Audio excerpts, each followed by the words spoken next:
Hello, everyone, and welcome to The Bargain Bin, a show about speedrunning games all under $20. I'm your host, Midnight Vesper, and if you're new here, well, here's how this works. For more current/digital games, we'll be using a wide assortment of stores like Steam, GOG, itch.io, Ubisoft, etc. to look at the list/MSRP price. For retro games, we'll be using a wide assortment of price charting websites looking at the loose price of the game. We do not count any sales or discounts as they vary from time of purchase.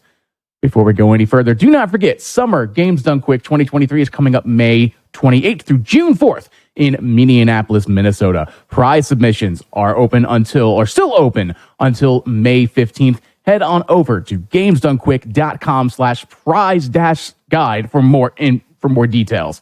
Hey, if you're watching this on YouTube, hello YouTube. Be sure to press that like button on this video and subscribe to the channel. Also, head on over to twitch.tv/gamesdonequick if you're interested in looking at our live content starting weeknights at 7 p.m. Eastern and weekends at 1 p.m. Eastern. And of course, your subs, Prime Gaming subs, gift subs, and bits cheered on the GDQ Twitch channel help support Games Done Quick and our hotfix.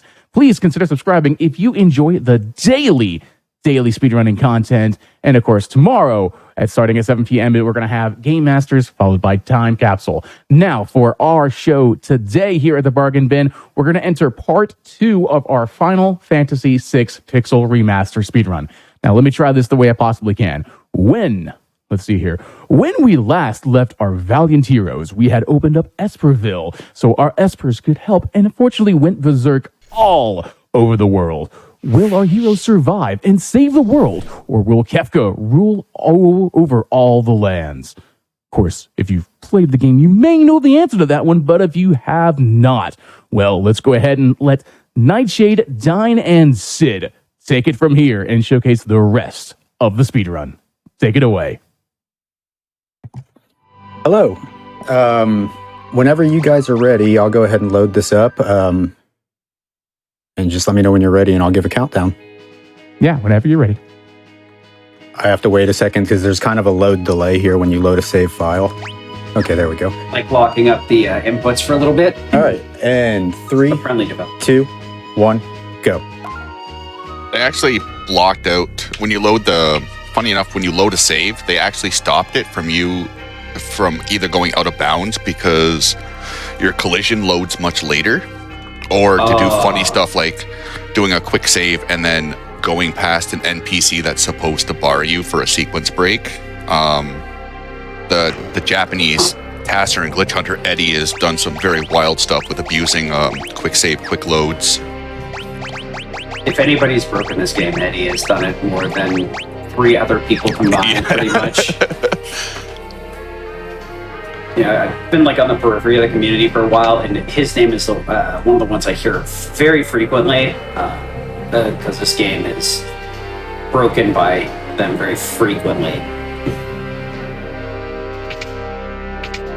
So I guess we're starting with the slow point of the banquet, but once we get through all this, it's all gas. So this is kind of like a strange mini game. Each soldier you talk to is worth 1 point.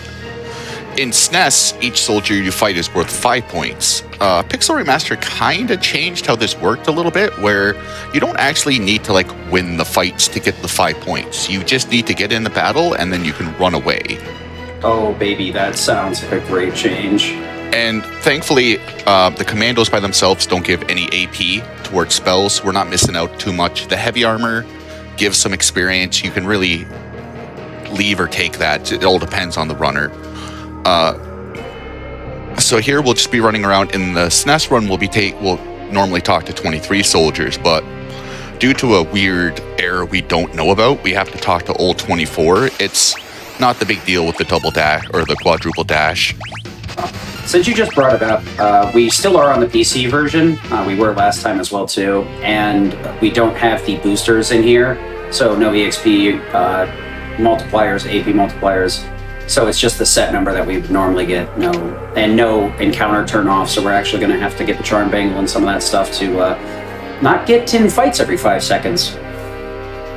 The one kind of nice quality of life upgrade, it wasn't those stairs. It is you don't have to wait for the timer to tick down. In SNES, we would use the timer ticking down kind of as free inventory management for the upcoming shops. Here, we kind of just hit auto arrange, call it a day, and we'll basically go talk to Emperor Gashal's sentries, and that will instantly cue the banquet to happen. It's a nice 2.5 minute time save over just waiting for the timer to tick down arbitrarily. There are quite a few good items here. The Gale Hairpin will, it says double your preemptive chance. In SNES, it doesn't quite work that way. In PR, it still doesn't quite work that way, but it still works a little better. Alarm earrings, but close enough. Yeah. Alarm earring will make it so the party can't get pincer attacks or back attacks. Very useful item, especially coming up in a couple of the segments. Even though we did a short grind with Terra to get her to level 21, we're still kind of under-leveled a wee bit. The big thing that's the big thing that's carrying us is the magic-based equipment we have on Terra and the massive magic boost she got from getting 10 levels under Zone Seek. I'm sorry, this is my first time seeing Pixel Remaster, and all these quality of life changes are absolutely blowing my mind. Oh, broken brain. Sorry, continue. So Gishal will ask 3 questions. Each question is worth 5, 3, and 1 points. And the amount of points you get in the sequence will dictate what items you get.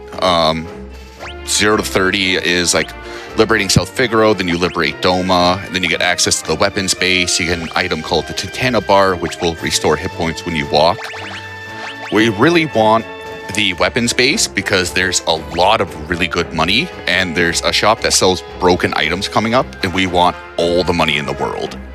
And the last item is the Charm Bangle, which we'll talk about in a little bit, but for just the basis, it will help reduce the amount of encounters we get. Yeah, this game has a lot of TLDR stuff, and it's sometimes it's just better to know the general information, because when you try and explain it specifically, it's very confusing, and you have to use a bunch of words that normally don't matter at all to a casual player. So generally, the knowledge is, yes, it does reduce your encounters, but in a weird way. It's one of those everything kind of lies in the game, outside of like earrings. They're like the only thing that did what they say on the tin. So in SNES, everyone would kind of get party re-averaged to Terra. So in SNES, everyone but Terra would get, in the speedrun at least, casually it might be a little different, would get a couple of extra free levels. That's one of the changes they made from Pixel Remaster, which makes me think it might have not originally wanted to be in the code. There's a couple of places where they got rid of those free level ups, which did definitely change the routing of the game, but thankfully didn't add an exorbitant amount of time because of it. It's kind of hard, right? Maybe it's a dev tool, but like with Final Fantasy IV, they drastically changed the EXP curve and like the speed of enemies on a later patch, citing that it was closer to the intended experience. So it's really hard to tell. Some of this is done out of mean spirit, or if it's actually like the way it was intended to be. Goodbye, Cafe. I'll miss you. No. That was the one building in the entire game in a town you could use the warp stone to leave. No one knows why, but it procced LCC for anyone that's been following FF6 speedruns for a long time. LCC is the grandfather of speedrunning. Very, very chill dude. After he found out about that, he tested every house in every town in the whole game to see if it could be used everywhere else. He went on a mad glitch hunt. It was amazing. His misadventures were what dragged me into the community in the first place. That plus Sketch being very weird and extremely broken. Unfortunately, I guess maybe more fortunately, you're not going to have to worry about this one. It's really hard to explain what it does. It just doesn't work. So I have to ask, because you mentioned a second ago that the free level ups changed from the SNES version to this version. Yes. Okay, so in part 1, you all said that when this dropped, you all did a speedrun the day of, completely, unaware of anything that was happening. How difficult? That was very dumb. Yeah, how difficult was it when you found out the leveling had changed? So B-Dude was the only one that finished because he listened to my advice. I didn't finish because I ignored my advice. Nightshade got... So there's a soft lock that happens between Tier 2 and Tier 3 of the final fight. Oh. Nightshade got that soft lock like 3 times in a row, and Lion Musashi, the 4th person, got the soft lock in Gogo's cave and couldn't. And it progress. it corrupted his save And it corrupted his save file. Oh no! So it was a magical first day journey where we stole the Japanese Battle Speed 1 active route, and it worked out great. I was stubborn. Nightshade also listened to the advice, so that was good for him. And we first found out that rods also had variable damage, and that threw everything for quite a loop as well. Yeah, magic in this game was already pretty much power overwhelming, and what was it? Rods like ignored magic defense and did max damage. So yes, you could buy a stack of those. It's just execute order destruction. Order 66. Yeah. They're still the destroyer of worlds. Like, they still ignore magic defense. They ignore reflect, wall, shell, mute. The only thing that changed is that they're now subjugated to damage variance, which on some of the damage variants is about 800 to 900 damage. And on SNES, like Air Force, for an example, we overkill by 28 hit points. So throwing a Thunder Rod and having him still live, and then him just use Atomic Ray and wipe your party, you're just like, what went wrong? Totally did not happen to me twice in practice yesterday. Yeah. When you said, I was like, oh, it'll probably be 100. And then you said 800 and 900, and I'm like, oh. No. Thankfully, it's not like Final Fantasy 4 damage swings, but... Fun fact. Go ahead. Oh, no, just in some of the fights, like, you need that high damage roll, which is one of the reasons Nightshade grinded a little bit higher under, like, a quote-unquote inferior Esper. Even though he lost magic points, he'll still gain damage on the level multiplier. So it does kind of work itself out in the wash, surprisingly enough. Oh, yeah, now that you mention that again, I guess that's why EXP egg is so broken in the randomizer, because the level factors into your damage output, There's so much stuff under the hood of this game that I still don't understand. That just kind of amazes me how cheekily they stitch the formulas together to make everything useful. Oh, yeah. So what I was going to say about the damage variance on rods, very fun fact, and it was the first time this has ever happened to me in a PR run. I got damage rolled by a certain minecart twin that we fight later on in this run. And got hit with the cool third round attack. Oh, really? Yeah. So you got I got damage consistent rolled. bottom 5 rolls. Yes. Because that fight's a pretty much guaranteed. Obviously not guaranteed anymore. But the boss that some people have. I was a little flabbergasted. I can't lie. I was like, oh my goodness. So we can get damage rolled on this fight. Yeah, I actually ran into him earlier in the randomizer seed, but the game was like, oh, here, have a pair of Minervas and an Illumina, and I'm like, well, geez, thanks. This is an easy fight. But yeah, he's not.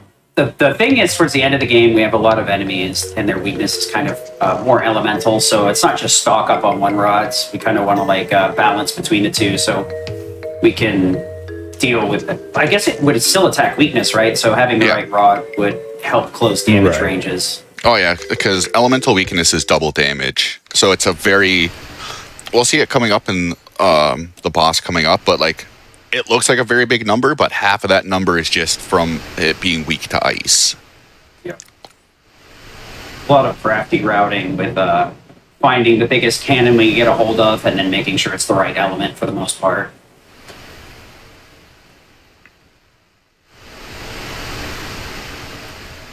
Oof. All I remember... Go ahead.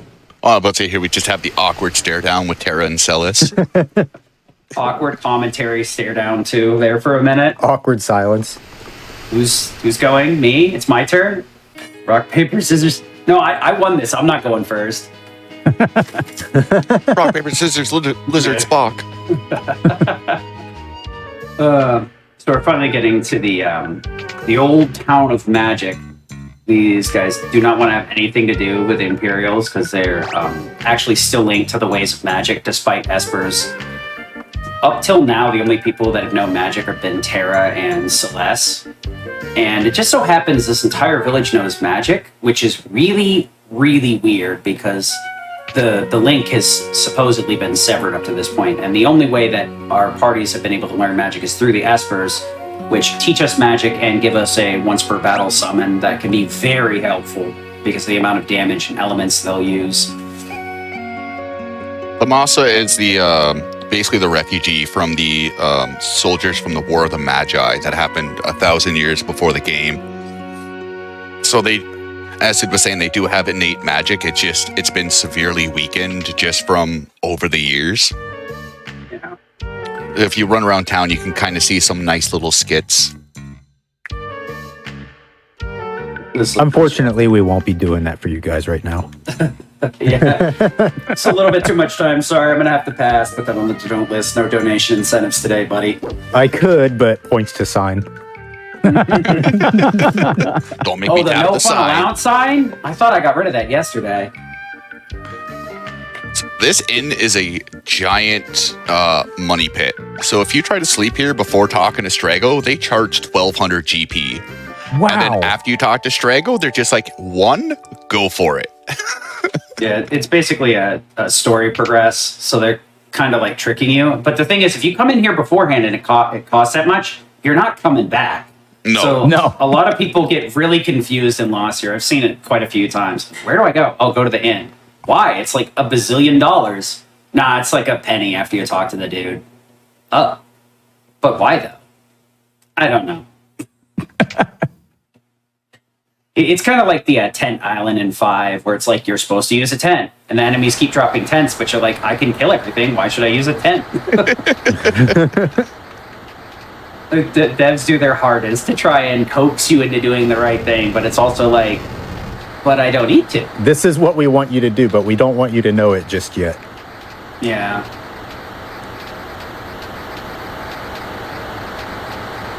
But you're gonna start using. Wow. Wait, I thought you said he didn't know magic. Oh, he Wait. doesn't.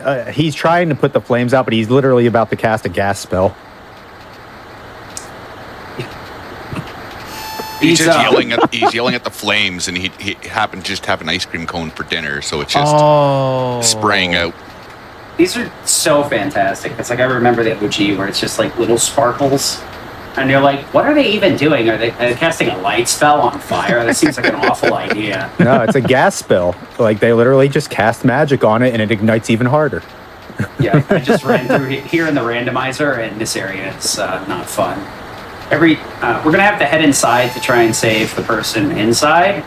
And there's a bunch of fires that will jump up and bite you in the butt if you touch them. You can snake by them if you do the movement properly, but it's kind of hard to do until you've like put enough practice into it. And I think even sometimes they move awkwardly. In this run, we can't because the NPCs just take so long to move. So there's a few that I'll just run into, unfortunately. Yeah. But Yeah. it's faster that way. Yeah, because I had to do it with running, and I was like, oh, this is awful. But at least you got the smoke bomb, so it's just in and out, in and out. Wasted money, and that's about it. Yeah, in the SNES, you can manipulate the smoke bombs in the same way like you would manipulate the espers in the auction house. By going in and out, you would see that one fireball move one direction, and that would give you a peek of where you are in the RNG. So you would just repeat this until you found like a set pattern, and then as long as you moved, you could avoid all the fireballs. 'Cause as Sid are saying, they are tricky just because you don't know which way they're facing, because they're just one sprite. Yeah. So it's hard. That was a good for instance right there, because normally I can run by that one, but he just didn't let me there, and there's nothing I could do about it. Fun will be canceled on site. Yes. So we'll be making potentially 2 stops in here. 1 stop for a fire rod, but the ice rod is something we're definitely picking up. Yeah, there's usually a few chests in here. Yeah, we will And, make the like, second or the 2 stop. You'll never see you almost never see a randomizer run come in here because it's just like 1 or 2 chests. There's plenty of other chest heavy places, but when you know what's in each chest, some of these are very much worth going out of the way for. especially rods, like we were discussing how they do an incredibly large amount of damage, so they'll trivialize a lot of late game bosses that we would normally need to grind pretty heavily for. So this boss, we kind of see the real fruits of the labor from the sealed cave grind we did with Terra. We're going to be using her Morph ability. Morph universally doubles her damage, so whether it be physical or magical. It reduces the amount of magic damage she takes by 50%. And as you can see there, like, a lot of damage just came out of nowhere. So half of that damage is from an elemental weakness, and another chunk of it is the 10 magic we got off Modwin for the 10 level grind we did, 2 from an elemental saber, 5 from the Magus hat, 5 from the white dress, and then double earring or hero ring earring boosting magic damage by 50%. So even though Terra's outputting dummy damage, there is still a lot going on in the background to make her output that dummy damage. It's not just, hey, we did a grind, we're good. Yeah, we got high enough magic, then we use trance to double it, and then we use a rod that ignores magic defense and has already high base damage. So we stack like 3 or 4 things together to get Cannon of Death. The only problem with like the morph is it can run out fairly quick. The time is based on how much like AP she's occurred, correct? Yep. So if you're using it all the time, you won't have much of it. But in a speed run, we want to go fast, so we smoke them if we got them. Yeah, you can't use morph until you've gathered 8 AP from battle, and it maxes out at 128. And then there's a bunch of weird formulas that go involved. But basically, as soon as you get it and you activate it, it lasts like 2 seconds. So unless you're really taking care of ATB waiting, it's kind of just, she changes form and then she reverts and you're sad. Yep. Yeah. Luckily, they don't like make you wait a turn. You can just go straight into it because morph would be almost useless. Oh, that'd be horrible. I always think that's the case. And then like when I'm doing randomizer, like the Coliseum seeds or whatever, where like, oh, you do Coliseum, she gets max morph, and then I'll get to the tower and I'm like, oh, I just have morph forever. At 120, it's like near impossible to run out. But since we don't have time to really kind of like accrue it, since we're just kind of floating from boss to boss, trying to stretch that resource as thin as we possibly can. You can glitch it out on the tiers, but we'll talk about that when we get there. I don't want to spoil too much. So here, it's pretty much a fire sale. We're going to be selling a very large chunk of our inventory. No one's really going to be doing physical damage. We might need to if we need to make up a small amount of damage, but for the most part, magic, even in the Pixel Remaster, is still very overpowered. So we're selling tents. We're keeping 1 flame tongue. That's to give Celis a little bit of boost to magic and to enable runic. I think it would be the fire just in case too, but I guess Best Be Frozen shouldn't show up. Yeah. Fingers crossed. No. I've made that mistake before. Yeah, whenever I'm doing a randomizer, if I see Fire Knuckles or Flame Tongue, I'm like, nope, I'm keeping this, period. Hyperless goes, that goes. So yeah, we gotta go through a lot of stuff here. Okay, this is where me picking up the flame rod in the house helps, because I can buy 1 less and save 3,000. Yeah, so normally you want roughly about 125,000 GP.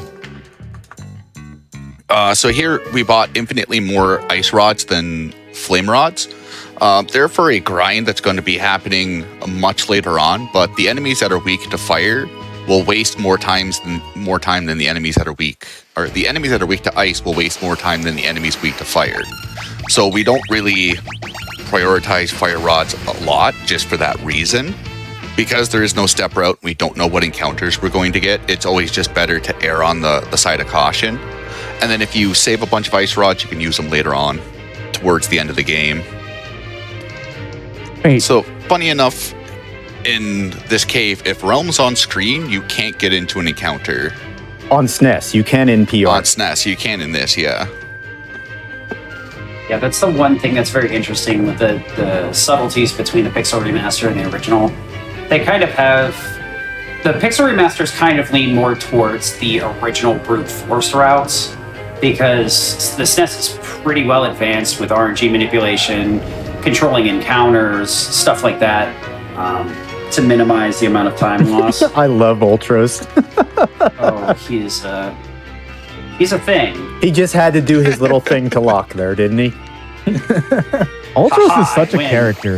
If you really think about it. Can a what is he? He's a squid or an can an octopus teabag?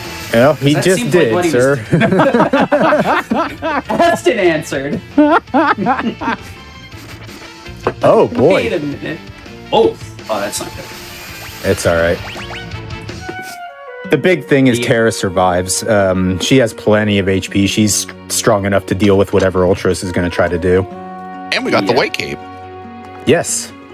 I didn't. That's actually why I stole twice, because I have, as you know, I have a bad habit of not looking at that text box. We all do. I don't know how many times during like my running or anyone or like you, B Dude, Lion, where it's just like it steals and then it's that moment of Did I "Chat, get it? Did we get it? Did I get it? Somebody Yeah. look. Oh yeah. And it's I only wasn't this paying particular attention. one. It's literally the same only this thing. one. Oh, for me it was all of them.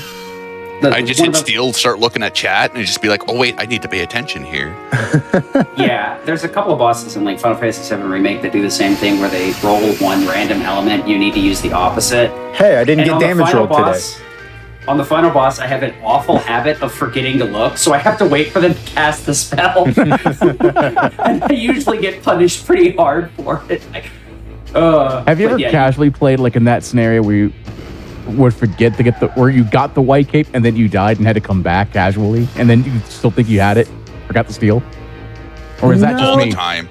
I haven't in that All the particular fight. time. Not in that particular fight. I don't think I have. Things like that. I are have so gone into this easy. cave and gone the wrong way, though, as you can see.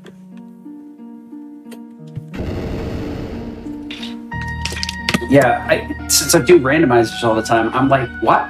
Where is he going? I'm very confused right now. Yeah, for me I- at Ultros, it hasn't been a thing where, like, I've gotten the white cape and died, and then had to go back, and then didn't get it. It's more been a thing of I just forget that I didn't get it.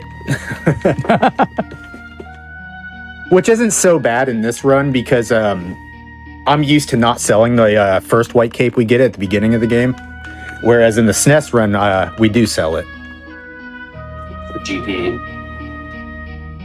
Yeah. So it's kind of one the nice to things- have it at this point. If you get the second one, it's just extra money for you at the end. Yeah, that's the thing with like these, especially when you have items that are like consumables that are extremely strong, like in 5 and 6 here with the rods. So money becomes super duper important, especially since we have smoke bombs that'll let us get out of battle immediately.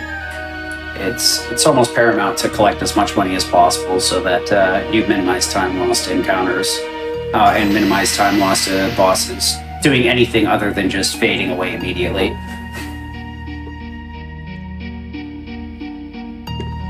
Congratulations, H2O. You came into a very cutscene heavy part. We can catch you up.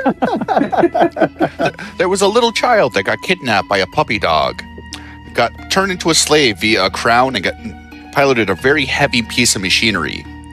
They found an Esper, a magical being. It blew up. We found some Moogles. We fought with the Moogles. We found a king in the desert. And now we're here. I think we may have skipped some things, but checks out. Our story is indeed correct. Oh, there was definitely more things blowing up in that skip spot. I thought there was a point when they were driving a car and the car broke down, so they all had to get out and push the car. It turned into a Oh minecart. no, we are not playing Final Fantasy 15. I thought this was like no royal ring. What the hell? I'm so confused. This is Final Fantasy 6. I mean, if I multiply it with 2.1 it's secretly 15, right? I just multiply it by 2.5. There we go. 6, 12. Yeah, this is 15. This is just like 2.5 before 15. I played through 15 one time.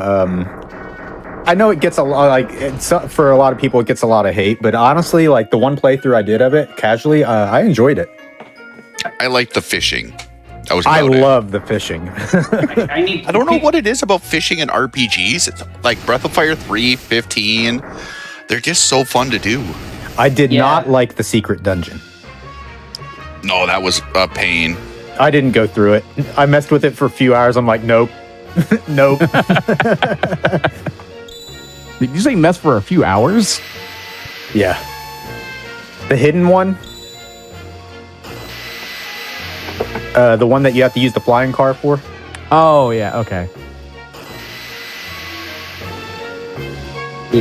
I don't know. I might have just not been using my head, but that dungeon was hard.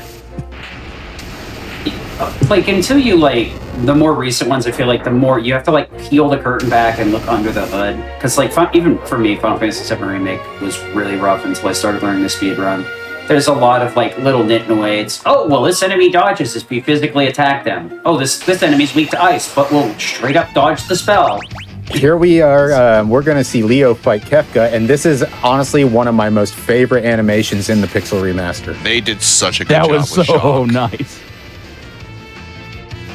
I have to say, Leo's doing a really good job against Kefka. Leo could actually... This could be it right here. Nothing bad's going to happen. Cinch it out. Nothing bad can happen here. Yeah, I remember just like the arguments over this. I'm so glad that at the very least we've got him as a sprite in randomizer, and we can also use his ability. Shock is pretty strong, actually. It's kind of a shame it's wasted on a one-off encounter. It'd be pretty cool if we could take his shield. Yeah. so I Leo mean, he doesn't need it where he's going. Leo in this fight has a relic called the Master Scroll, which allows you to attack 4 times, but it decreases everything that goes through the damage formula to 50%. This is another like weird change in PR because the Master Scroll or offering is supposed to disable crits. But because it's PR, it treats everything going through the physical damage formula as an attack. So like Pummel can crit, Dispatch can crit. You can crit with the Master Scroll if you want. Just another one of those, it's a Final Fantasy VI moment. Well, it was kind of funny for like routing because like when we were like actually getting into the nitty gritty of it, we we're like, oh, hey, like Pummel did like 400 damage. Like maybe they changed the formula. And it was just like we went off like one instance where we happened to get a crit and didn't know about it. So it was like, let's put it in the run. You go into the run, you're like, wait a moment. Scammed. I've been bamboozled. Yep. Oh yeah, that's right. One of Gal's Rage can use Shock. Yeah, the retainer rage. The randomizer has a lot of cool stuff like that, so you can actually shuffle the abilities of each character. So they've added in a couple of them. Some of them are very powerful. Shock's pretty good. Magitech armor is absolutely busted. And what is it? The other one that the Ghost uses in the train is basically a free boss. Possess? Possess? Yeah, Possess. I think it's called Fortunately- something different in Pixel Remaster. I can't remember. It would require you to pick up the Ghost, so... Yeah, I did it once. I never know which ghost to talk to, so I just completely ignore them because I don't want to learn. I think it's the one in the back train car. So it's the same as like the randomizer where you go to the back train car and you can check to see what your what's at that check. And that normally I think the Ghost is back there. I always wanted to maybe say I'm wrong. like the one that has all the ghosts in it, it's like the third one. Yeah, it's either second or third if it's in that main train car, yeah. I think like the second one is the shop and then in the next train I don't ever it's pay the third attention. one. Like if I went into the car, I would know which one, but Yeah, imagine being a filthy casual playing this game. What? I haven't gone into that car in quite some time. Like I'm having a crisis here. Is it just me or is like Kefka more colorful than ever? I can see it. I think in one of the updates they actually changed a lot of the sprite colors. It looks like Kefka, but I'm like, huh? The other thing too is like with the 16-bit or 32, whatever the SNES is, like you don't really have that much you can put into a single palette.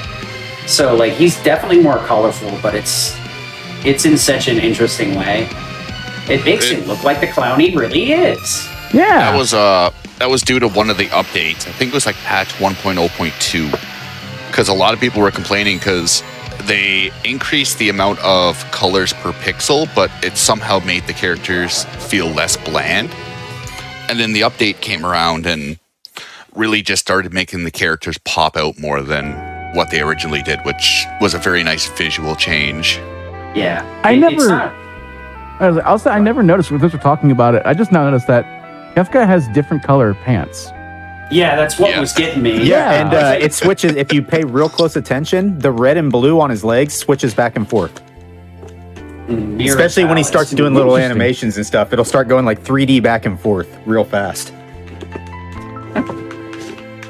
Those are some cool pants.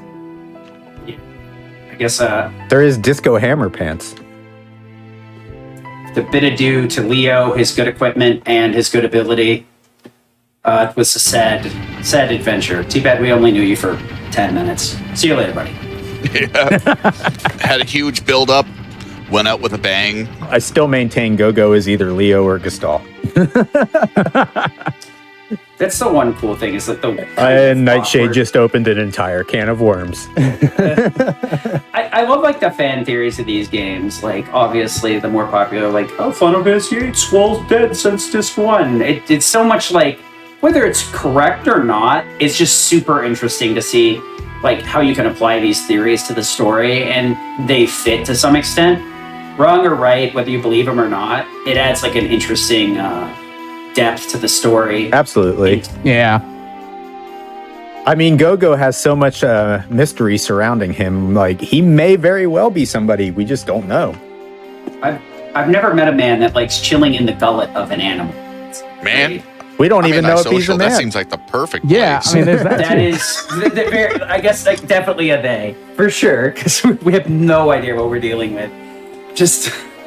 Go-Go is just Go-Go. There's so many people that don't even know Go-Go exists because of the weird way you have to get into that quote-unquote dungeon. Yeah, it's also like you have to find like the one obscure NPC. I think it's like Tizen or Albrook. Oh, is and there like really they'll one? kind of hint about it. Oh, I remember that. Yeah, like there's an NPC in the world that will like they're like, hey, I went to this island and fought this monster and it tried to eat me. I wonder what would happen. Yeah, and like that's like the only hint you get with it. Yeah, in some aspect, like modern games have completely ruined that because they're a lot more direct with those kind of things. With these older games, you have to like kind of hunt around. A lot of people take it for granted and be like, "Oh, well, you have got to look it up." Yeah, Doomgaze is kind of the same way. You have a couple people around the world that just say something about a crazy monster flying in the sky. Yeah, obviously it kind of sticks to its roots, but it's really interesting that if you get rewarded for being interested in the lore and like the NPCs of the game that aren't majorly impactful, and they reward you for looking around and talking to people rather than just being like, well, peace, I'm out. I'm going to go to the Tower of Doom and Gloom and end things. You know, I felt really bad, and this was one of those, I didn't realize this when I first played it, but as an adult going through, when that part of the world just kind of goes up, the characters that just fall into nothing. Yeah. Just imagine. This segment is like so dark. I think this is a great cutscene. I really do.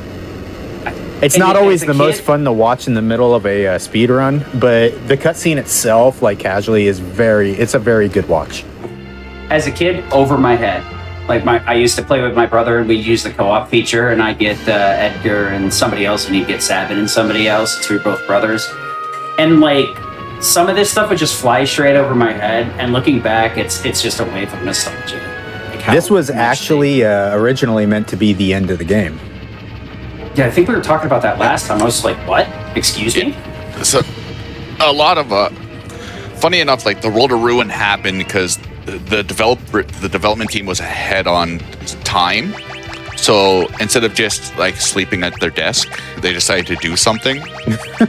So they moved a bunch of World of Balance assets to the World of Ruin, which is why the World of Ruin is just a bunch of like kind of like short stories.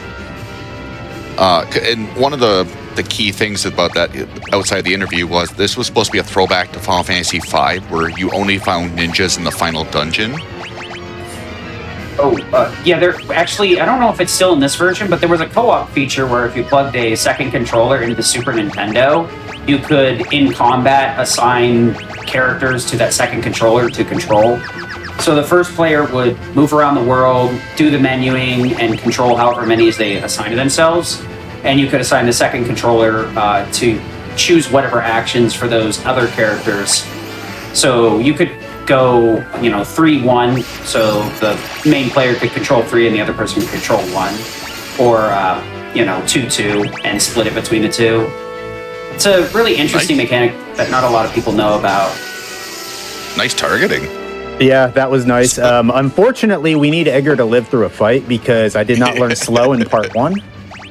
So the Imperial Air Force is 6 fights that are always pincers. Funny enough, until the first patch in the game, or it might have been the second, if you had the alarm earrings equipped or the back guard, it would put you floating in air on the right-hand side and all the enemies on the left-hand side. And it was amazing. What? Yeah, so it would so the old strat used to be just Terra would use Bolt 2 to kill everyone. The only reason we use Ramu is because it's a full screen attack.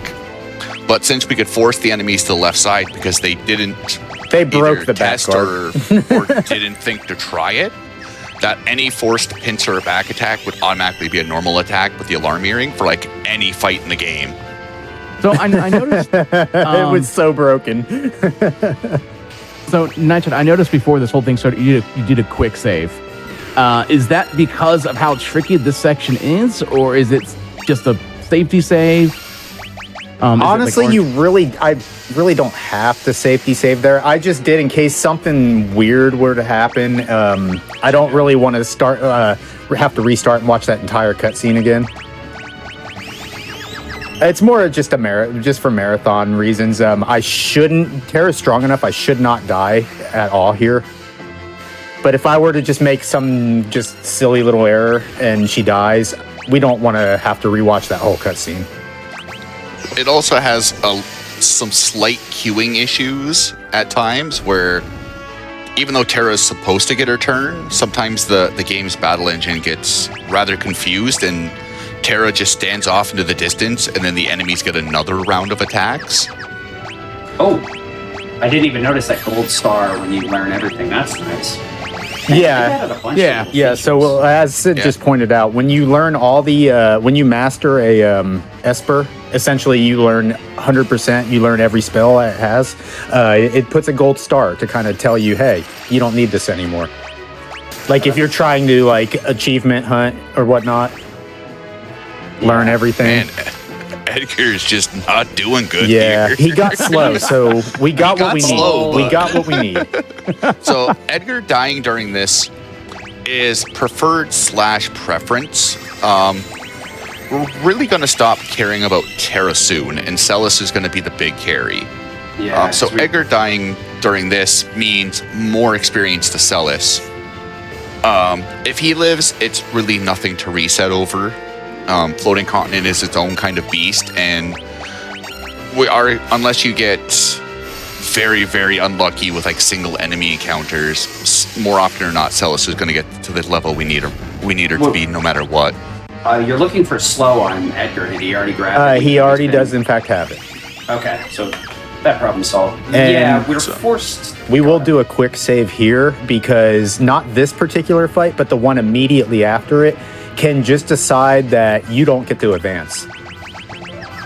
So this is another part where we're taking advantage of those missing party average levels. So normally Celis would join us at IAF for level 14, but instead she joins at level 11, which still really doesn't change much of the routing, but it is a chance for us to get 3 extra magic on Celis from the level ups off of Modwin. And it also just helps a little bit more for learning spells. And then with Ultros, once we dealt 10,000 damage, he'll summon Typhon or Chupon.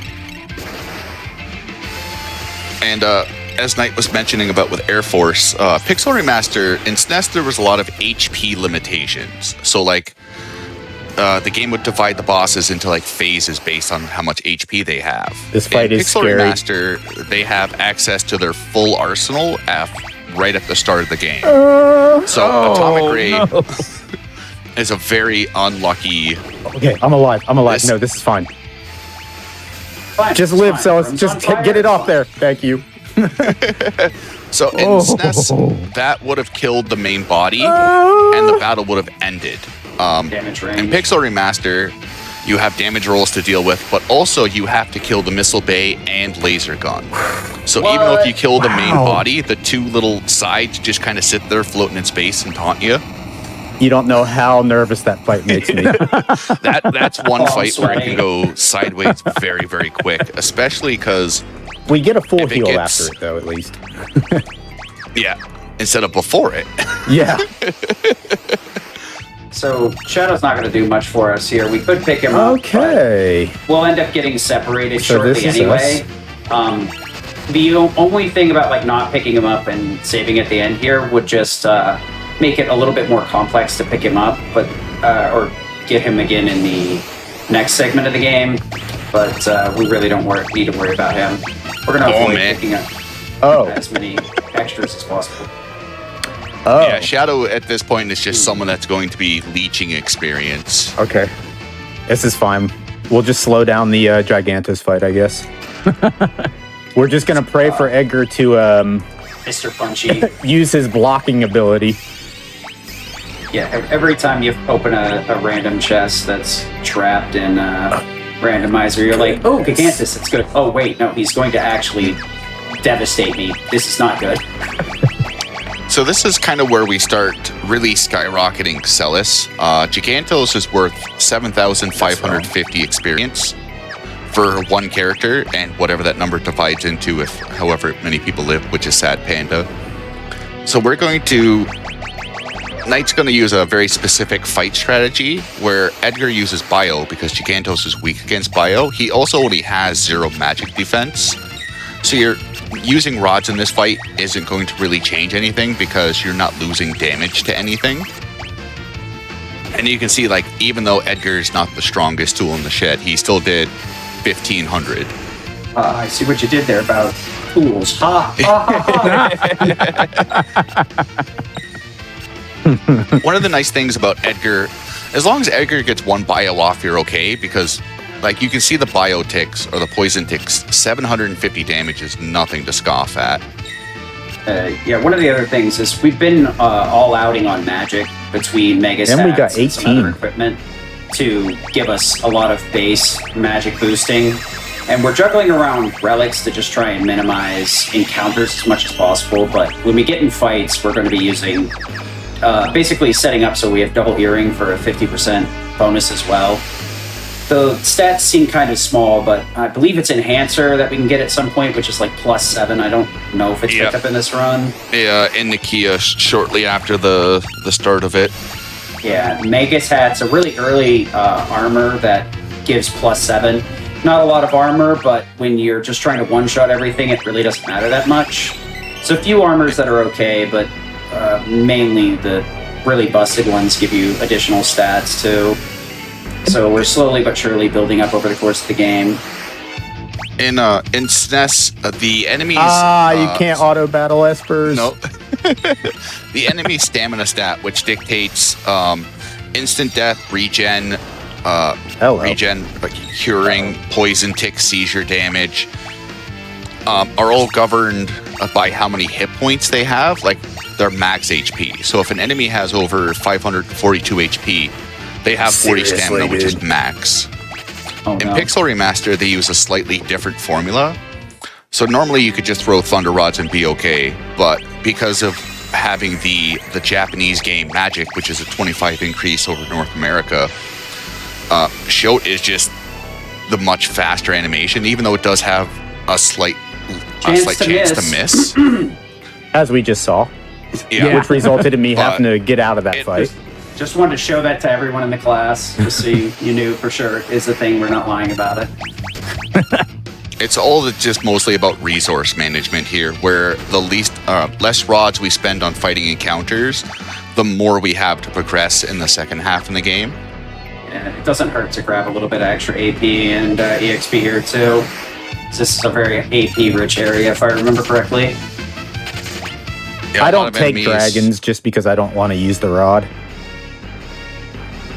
Yeah, you've had some pretty good encounters so far on this walk. Did I? Hello, friend. Did I though? Oh, why you do this? So another Why did nice you will them change into existence? from Pixel Remaster to SNES is the no run flag is strictly stuck to just bosses. Hey, I got So Fuma. ninjas you would have to take no matter what. In Pixel Remaster, you do have a chance to run away from them, which makes them infinitely less scary, especially since Terra's at a much higher level than what she normally is. As you see, I did not run from them, but I knew Celis was like one encounter away from being 19. I knew she was close. This is And one place I didn't where know you're if I like, was do getting take another. it? I didn't want to have to take extra steps for another, just in Looks case. like you're running low on Phoenix Downs, though. I am, but you usually do at this point in the game. So Didn't it's know not if you the needed worst to thing in the remember to world. pick those up later. I like when you went to the ship, you're like, maybe? No. No. Yeah, the game is usually you're running low on resources casually here, so the game is taking a kindness on you and giving you a out, and then you can come back after refilling. Okay. Your items will be running low. Not scary fight at all. It's also the last time we bought Phoenix Downs was little under 2 hours ago. Figaro Yeah, Castle. right. So Ultima, we're going to slow down, obviously, for him to get less turns. We're using the attack command with the cursor pointed at Atma's butt. That will stop him from doing anything because we're just taunting him. Yeah, it's called Carbon- weight tricking, but it'll slow things down. Go ahead. So Atma Ultima Weapon doesn't have an elemental weakness. Ice spells just have the highest spell power in the game. It goes bolt, fire, ice. So by using ice, we're just guaranteeing that even though we're getting the damage rolls, we're still eking out as much damage as we can. Because Ultima Weapon's got some very scary abilities. He's got Quake. Can I pull this? He's got Meteor. Yeah, we're good. He's actually So been tight. pretty kind at the moment. Yeah, this was a very mild fight, to That be was honest. a very mild fight. GG's though. Can we take a Man, ran out of second? Morph there last second. I don't think we did it last time, but when I see chat with the music, can we appreciate the remaster soundtrack? The Atma Weapon / statue fight music is amazing. I think they did a fantastic job with it. Yeah, I'd be listening to it as well, but I don't want to be feeding it back to the stream, so I'm leaving it on mute. But this has, at every turn, this is the first time I've seen the Pixel Remaster all the way through, and I'm surprised at every portion how much they put into it. It's one of the best ways they could have remade this game. It's All right. I did Impossible. not happen to check if I have Vyra, but after keeping Modwin on a Celis for Atma Weapon, there's almost zero chance I don't have Fire or Fyra. Which means the now we others- make an adjustment that I like to do, and I put Unicorn on. Unicorn will teach Cure 2, which is very, very handy to have when you get to the end of the game. It's not required by any means. I prefer to do it because it's just a quick, fast heal. You can party-wide heal and heal a lot. Yeah, it's one of those things where do you take 2 seconds for a menu for a bunch of safety later on, or are you really itching for those 120 frames? Exactly. I mean, taking that couple seconds just to throw Unicorn on here, and she can keep it all the way till we do our grind later on. And she's going to get very good credit towards Cure 2, which is Cura. If you don't get it, you can just throw it back on when you get to Kefka's Tower. You're going to do a lot of menuing there anyway. You can take those 2 extra seconds, throw it on there. In my opinion, it's a lot quicker to use Cura on the final fight if things go bad than it is to spam a bunch of elixirs. Or Ghost Cooper has potions. a really interesting idea that we take the break here so that we can save Shadow. We will not be saving Shadow. Just a hard no. The hard shutdown. Chat, you wouldn't let Fun him is get away not with this? allowed here. You fought for the train suplex. Fight for Shadow. If you're worried about the puppy, he's safe with Realm. But if whoever wants to save the assassin ninja, You got your time now. He's a good You guy know, at heart. the one that just wanted his dog, not his daughter. So since we were just talking about espers, they're good for 3 things. One, for their summon, one's for combat, and that's what we were talking about with Unicorn. It's a really fast and strong heal. You can learn the spells based on which one you have equipped, and as we said, you get a little star once you've learned all of them, and those are based on how much AP you get per combat. That's their main function, while they also boost the morph ability on Terra or Tina, depending on your persuasion. And then the last one that is really important in this game is they'll boost a stat usually. Most of them have a single stat, and those can drastically increase your damage output. So in some cases, you may have well overlearned their spell and not even want their summon, but the stat boost can heavily impact the strength of a character by pushing their stat alignment to a really powerful magic user. Especially since we can double down on that 50% bonus damage for magic instead of 25, which attacking is hard capped at. So There's a lot of people in chat who are saying save Shadow at this moment. save Shadow, kill the break. I don't know about killing the break, but I think we can save the Shadow.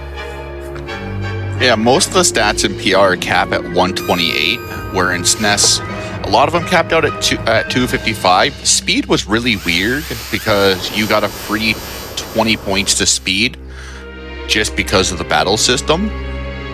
So if you were safe state hacking or whatever, and if you gave someone more than 235 speed, it would actually wrap around and give them 1 speed or 2 speed.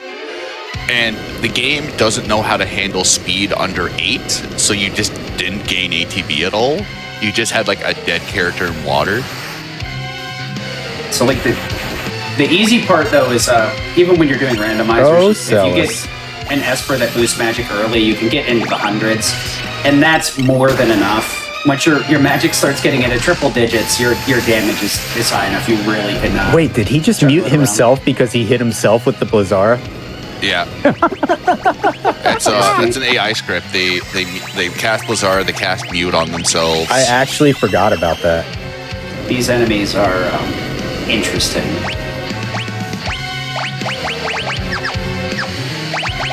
So the few Espers we missed are completely useless. No good spells. Their summons aren't really worth anything. We have to go out of our way to grab them. No good stats, so we just leave them where they are. Save a few seconds. Tri-Dodge is good because it's magic +2. It just takes way too long to get. Same thing with Zone Seek. Zone Seek was in a lot of the early routing for this category. And then a couple of us end up losing 15 to 18 minutes at the auction house trying to get the Esper. So we're like, you know what? Maybe this Mogwin thing's not looking too bad at the moment. Yeah. Lion Musashi has a record that I don't know. I'd be proud of it, but maybe not. Yeah. This game has a lot of like bad luck. What did he get? It was a 20-something try. It was like a 25 or 26. It used to be in the old notes. I'd have to dig them up. Okay, so we're just going to do a quick check here. So we need one more fight there. Percentage? They did that in SNES if you push the Y button in the magic menu.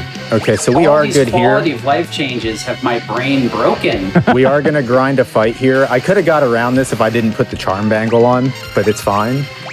One fight's not going to kill us. These ones just give an AP, right? Yes. Yeah. This is just for Doom. There it is. You could Or just go death. ahead. It's called. It's actually called death in this version. I'm quitting the stream. I'm out of here. No hesitation. Literally runner only Just left. absolute. Oh! The bait and switch. Oh no! So should we just take our break here? Or? Sounds good. I'm okay with that.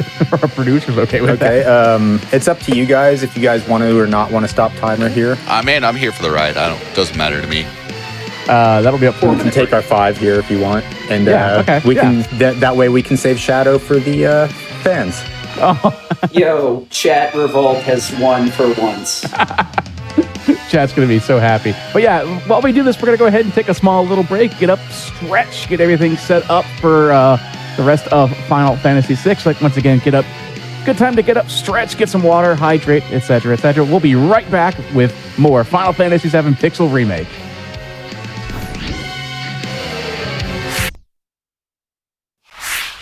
And welcome back here to the Bargain Bin. I'm still Midnight Vesper, your host. Hey, do not forget, Summer Games Done Quick 2023 is coming up May 28th through June 4th in Minneapolis, Minnesota. Prize submissions are still open until May 15th. You can go to gamesdonequick.com/prize-guide for more details. And of course, if you're watching this on YouTube, be sure to press the like button on this video and subscribe to the channel. Also, head to twitch.tv/gamesdonequick. If you're interested in looking at our live content starting weeknights at 7 p.m. Eastern, weekends at 1 p.m. Eastern. And finally, your subs, Prime Gaming subs, gift subs, and bits cheered on the GDQ Twitch channel help support Games Done Quick hotfix. Please consider subscribing if you enjoy the daily speed running content. And I forgot to mention this at the beginning, but I'll mention it right here just so everyone is fully aware. Yes, this is part 2 of Final Fantasy VI Pixel Remaster. If you, by chance, missed out on part 1, do not worry. Part 1 is available on our YouTube channel, so that after this you can go off and see what else happened throughout the speedrun.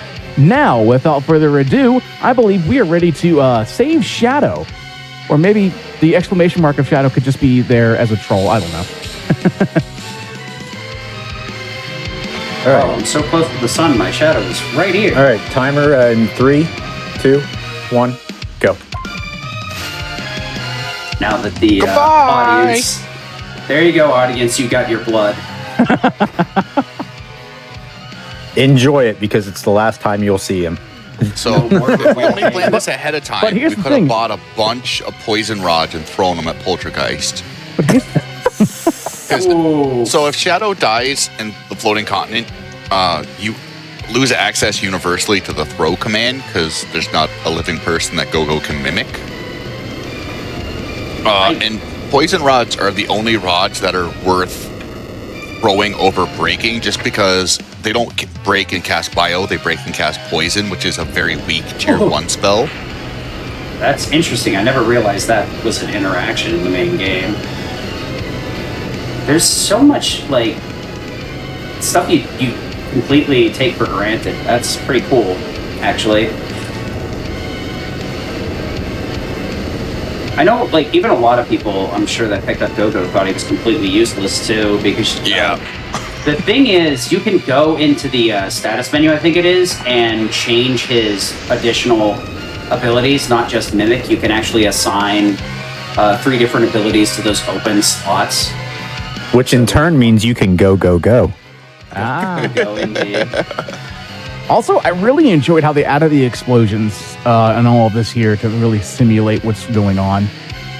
Every one of these, like, cutscenes, I'm just very astonished at how much efforts were put into remaking this. This was my first time looking through it. I've got a lot of experience with the original and the rando, but this stuff is just looks great, sounds great, plays great.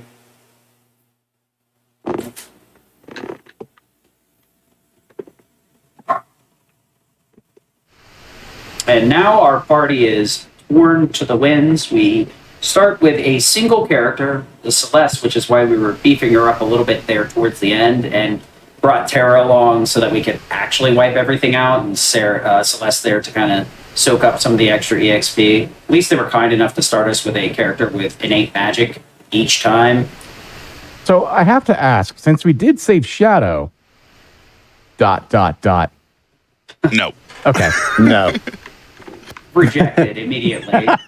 Points to Very, no fun very allowed much sign. out of the way. How we save Sid. Sorry, this is not RNG manipulation on the SNES. We will, in fact, save Sid. Really? It's not faster to kill him off. It's about 3 minutes if he dies, and that's waiting, because Sid starts at 128 HP and loses 1 HP per second. Mm-hmm. So you have to sit around for 2 minutes and watch him die, and then you get the very sad cutscene, which Which takes is longer. a minute and a half in this version. It's a very heartstring tugging cutscene too. It sets the world of ruin very, very nicely. Like, it sets the mood amazing. Let's also... But there's, that if Sid dies, there's, I know we were talking about it, there's a scene that, like, it's So dark. yeah, it's probably one of the darkest scenes It's even funnier how they tried to like cover it up with the translation, and it's just like there's no two ways about this. She is jumping off a cliff. This is there. Oh, of hope? Yes, it's definitely there's hope at the bottom of that cliff for sure.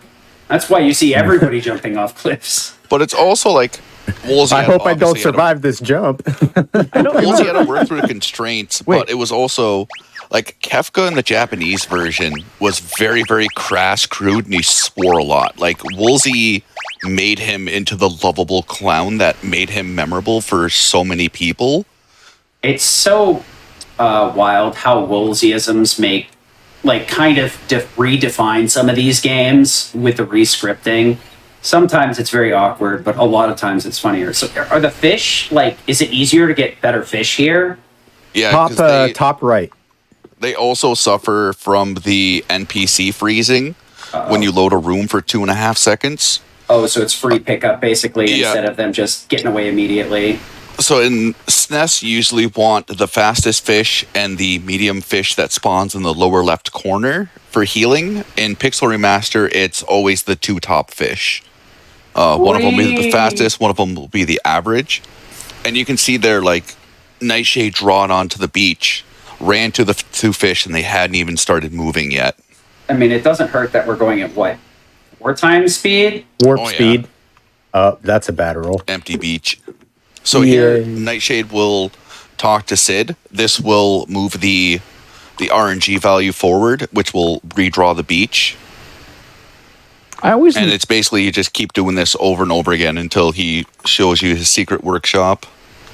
I always enjoyed that during this scene, you always come back and Sid's just walking back to the bed as though Sid's trying to get up and like do work, and then as soon as Celeste opens, like, oh no, got to get back in bed. That actually wasn't too bad, even getting an empty. Cycle? Yeah, and I got an empty. Actually, not bad at all. Oh, that's so cool that they show the invisible staircase like that. Wow. Yeah, it's a kind of another little quality of life thing they did in Pixel Remaster. When you find a hidden wall, it shows you the path. Yeah, it seems like they kind of messed with some of the wall pixels too to make it a little bit easier to spot. That's actually a thing they did in pretty well. Actually, I think every PR, any PR that's got a hidden wall, which I know 2 does. I'm sure 3 does. I know 4, 5, and 6 do. It's endlessly surprising how much. I think 1 might be the only one that does not have hidden walls. I don't think 1 has it at all. 1 is the most bare bones of bare bones, but I think that's what makes it. Yeah, and I mean, I used to play a lot of 1 casually, but that you're talking a very, very long time ago. That game came out in like 1985. Not to mention, I did speed run it for a couple months here, right after last year's Final Fantasy Relay. And I feel like if there was a hidden wall in it, we would use it in the speed run. Yeah, like Final Fantasy 1 has like a lot of interesting mechanics to it. The one thing that is really wild is like the PSP version is absolutely broken because it has secret weapons in it, and then the game kind of like does weapon identifiers in a really weird way. Yeah. So you can turn like the broadsword into the berserker sword that you're supposed to get for beating the secret boss. No encounters. Wow. Nice. Whoa, good start so far. What is this? Oh man. That's actually a first, is what that is. Ooh. And the other thing you got to remember too is we're on a solo character, so smoke bombs are not really going to change anything. If we had to run, it would be a little bit quicker. But the big thing is we're a solo character, so we can get punched pretty hard before we get out of combat. So it can be a little bit dangerous until we flesh out our party a little bit here. It's been so long since I've had to walk this instead of just flying around in the world of Ruin from randomizers that my brain is like, this is incorrect. What are we doing? Oh, it's correct. It's very much correct. It is in fact correct. The only thing is in the speedrun, we don't get to hear the full Chocobo song with, that moment. Oh yeah. That's been a thing for a bit, is kind of like sing-songing through this. That's actually like the one that surprised me the most. People, shut up! they're actually voice acting in the opera. I'm like, what? I see voice acting in the opera, and I was like, I can get rid of this donation when I run this category. I'm letting the game do all the work. That used to be like a really old one with Mr. MV. Mr. MV operas are such a delight. If you haven't seen one, you probably should like look it up on YouTube because it is a. Don't you do it. It's an experience. I knew what I was talking about. Yeah. The little kid get in the way. Oh, no, instead it's going to be him. I know people that used to go all the way around the building because they anticipated him getting blocked by NPCs. The NPCs control pretty heavily in the Super Nintendo version. Looks like they can still troll a little bit here, but... They move a little slower, actually. If that kid gets in Edgar's way the first time, he'll probably do it the second time, so I just shove against him. I sandwich him between me and Edgar until he moves.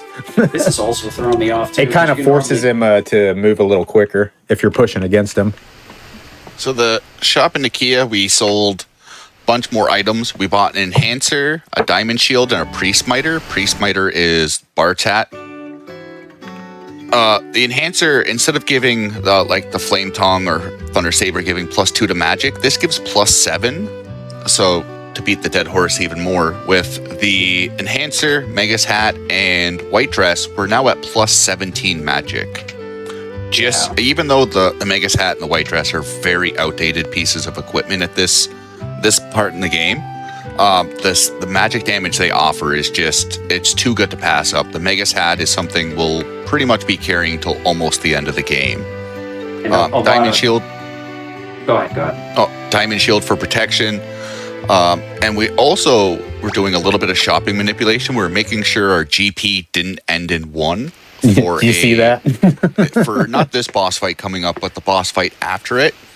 And if you took encounters along the way, you don't have to worry about the first digit of your GP changing, because pretty much every encounter in the game, or at least what we're going to run in on this path, always starts with a 0.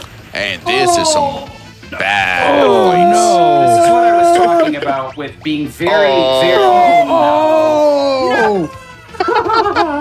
Okay, so we gave Celis a higher magic stat so she could blizzard herself. We just want to make that clear. We didn't want to be in that encounter so bad. We tried as fast as possible to get out of it. It was just the RNG wrong manipulation. way. Don't worry about it. We're just manipulating bosses' scripts. That's not how that works, but it's definitely how that works. Well, this gives us a brilliant opportunity to talk about another quality of life: the quick save. Yes. Let's go. This run would be dead in any other run. So in SNES, we save right outside of that cave. Yeah. For that reason right there, because we are in SNES, we're on step route, we're guaranteed that encounter. That's a crappy twice, if I'm not encounter. mistaken. I think we get it once in the castle as well. No, we get it's not the same encounter, but we can still get the Fyra. Yeah. It's the Humpties and the whatever the crane enemies are The called. crawler. Yeah. Yeah. So until we pick up another character, we're like in a very tight position. Yeah, sometimes you can't do anything about that. That's just an unfortunate time and encounter to get a back attack on. There is you can make this cave safe. You can give I guess I could Celis reflect running ring. shoes and white cape. Oh yeah, that's fair. Sorry, not white cape, but you could pick up a ribbon. You give her running shoes ribbon so she doesn't get confused, or you can give her a ribbon and then reflect ring so she'll stick damage fire too. They took our jobs. They took something. My sanity is one of them. That's what you get for getting that 0 encounter walk to the. Yeah, right. Here's your reward. So I was going to talk about it a minute ago, but it works out here. So, we mentioned all these equipments giving magic.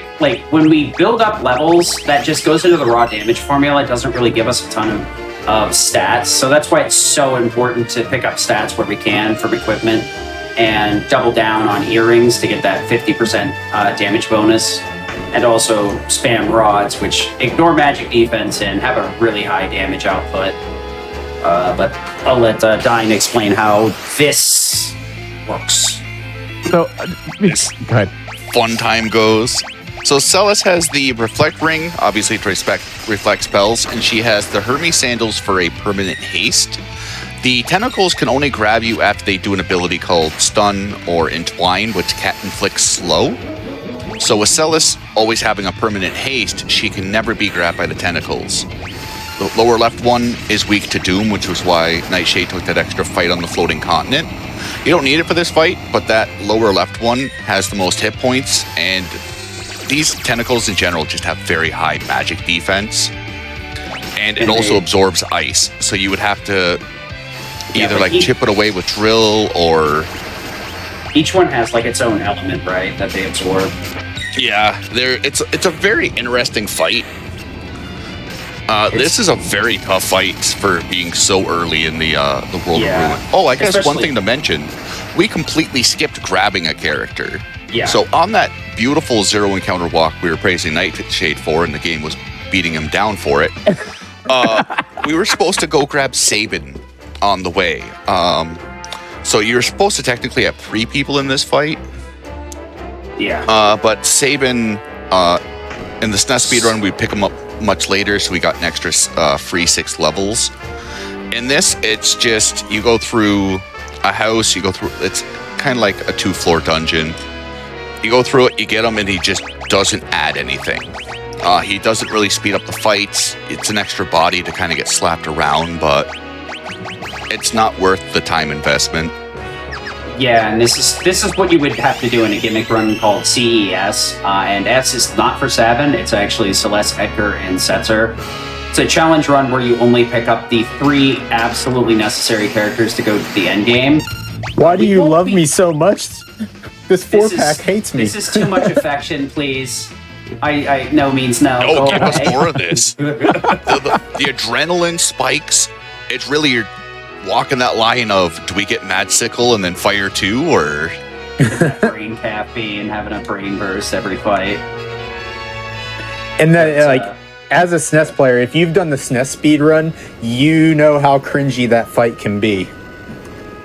Yeah, that's like one of the more terrifying fights. That run, or that particular fight, has killed quite a few PB attempts for me.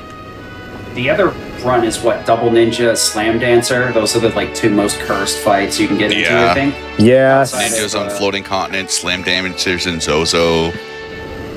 It's been a little rare that I've ever gotten wiped by a Slam Dancer, because I usually try to keep Sabin full health. Well, now we know how next one's gonna die. Yeah.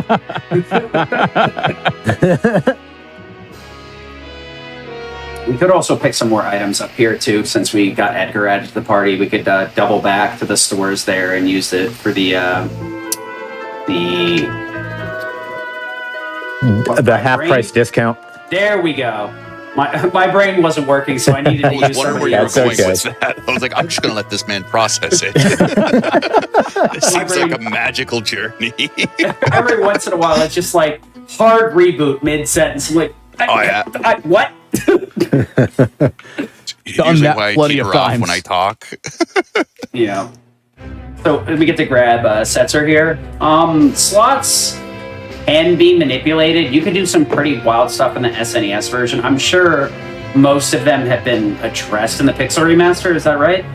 The GBA glitch slots is what we found to be the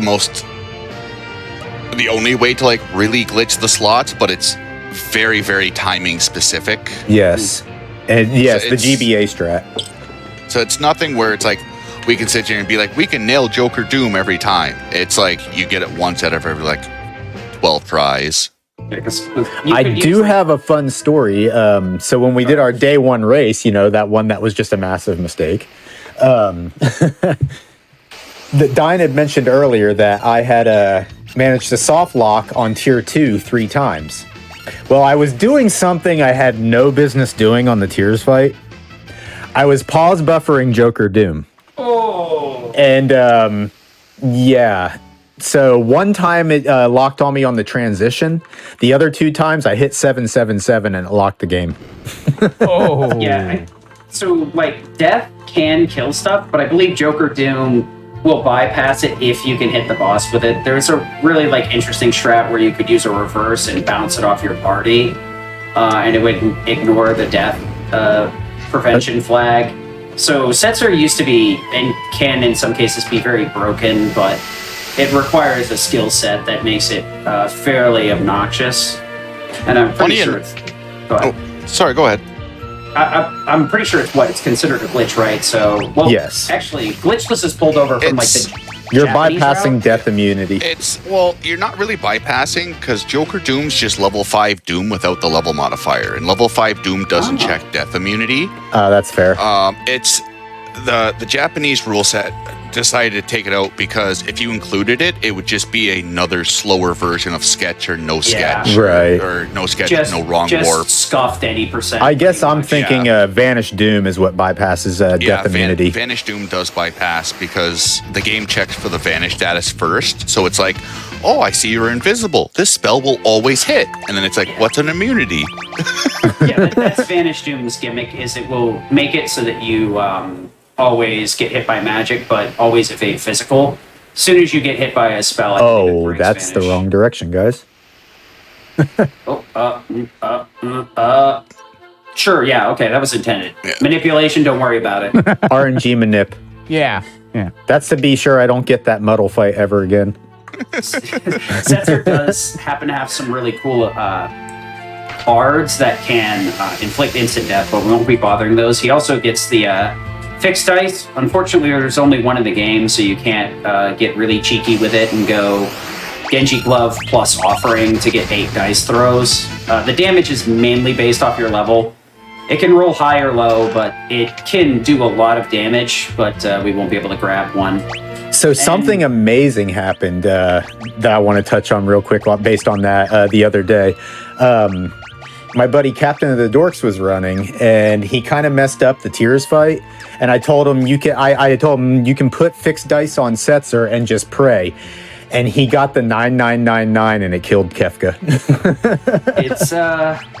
It's really strong. It was amazing. Dice is a really interesting one too, because I believe its jump gives you a 50% damage multiplier, and that applies to dice, so you can avoid the throw animation and hit like a truck, and then just double down on it with the jump plus the dragon horn. So Why do you have Carbuncle?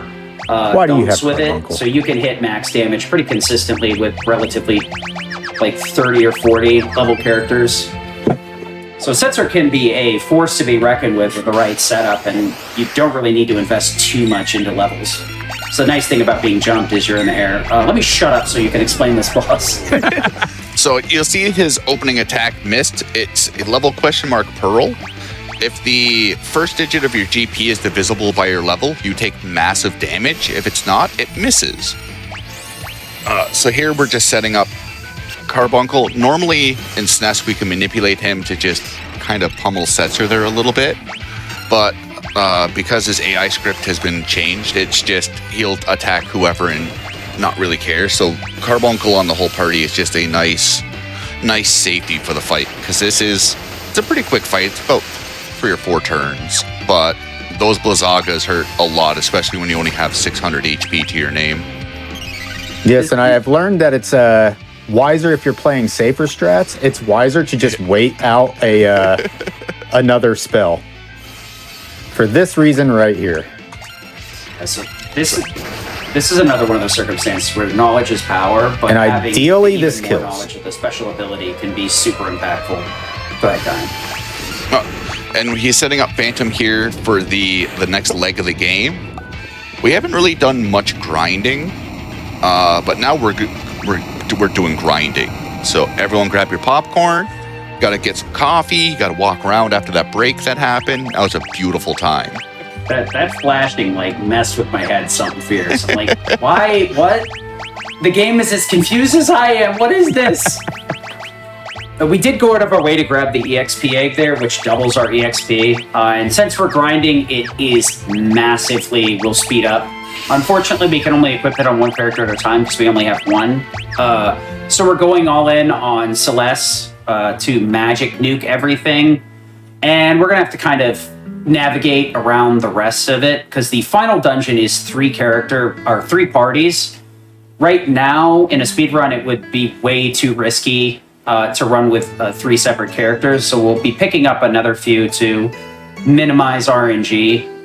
And luckily, I believe it's Mog and Gogo we'll be grabbing. Mog will let us evade encounters. We are on the PC version, which does not have the boosters yet. And even if we did have the boosters, it would be considered a separate category, so we're not going to be accessing those. So we want the Moogle Charm for no encounters. And then Gogo allows us to just mime rods for free, so the amount of damage we can output becomes theoretically infinite and massive at the same time. Yeah, Gogo starts at a good level. He can equip some really good magic based equipment, and his natural magic stats also pretty decent. So, we were talking about like theories earlier. I just now noticed the person that Stetzer is with, I'm gonna probably destroy the name, and I don't want to. Daryl. Daryl, okay, but like the clothing is very reminiscent of Kafka. I never actually thought about it like that.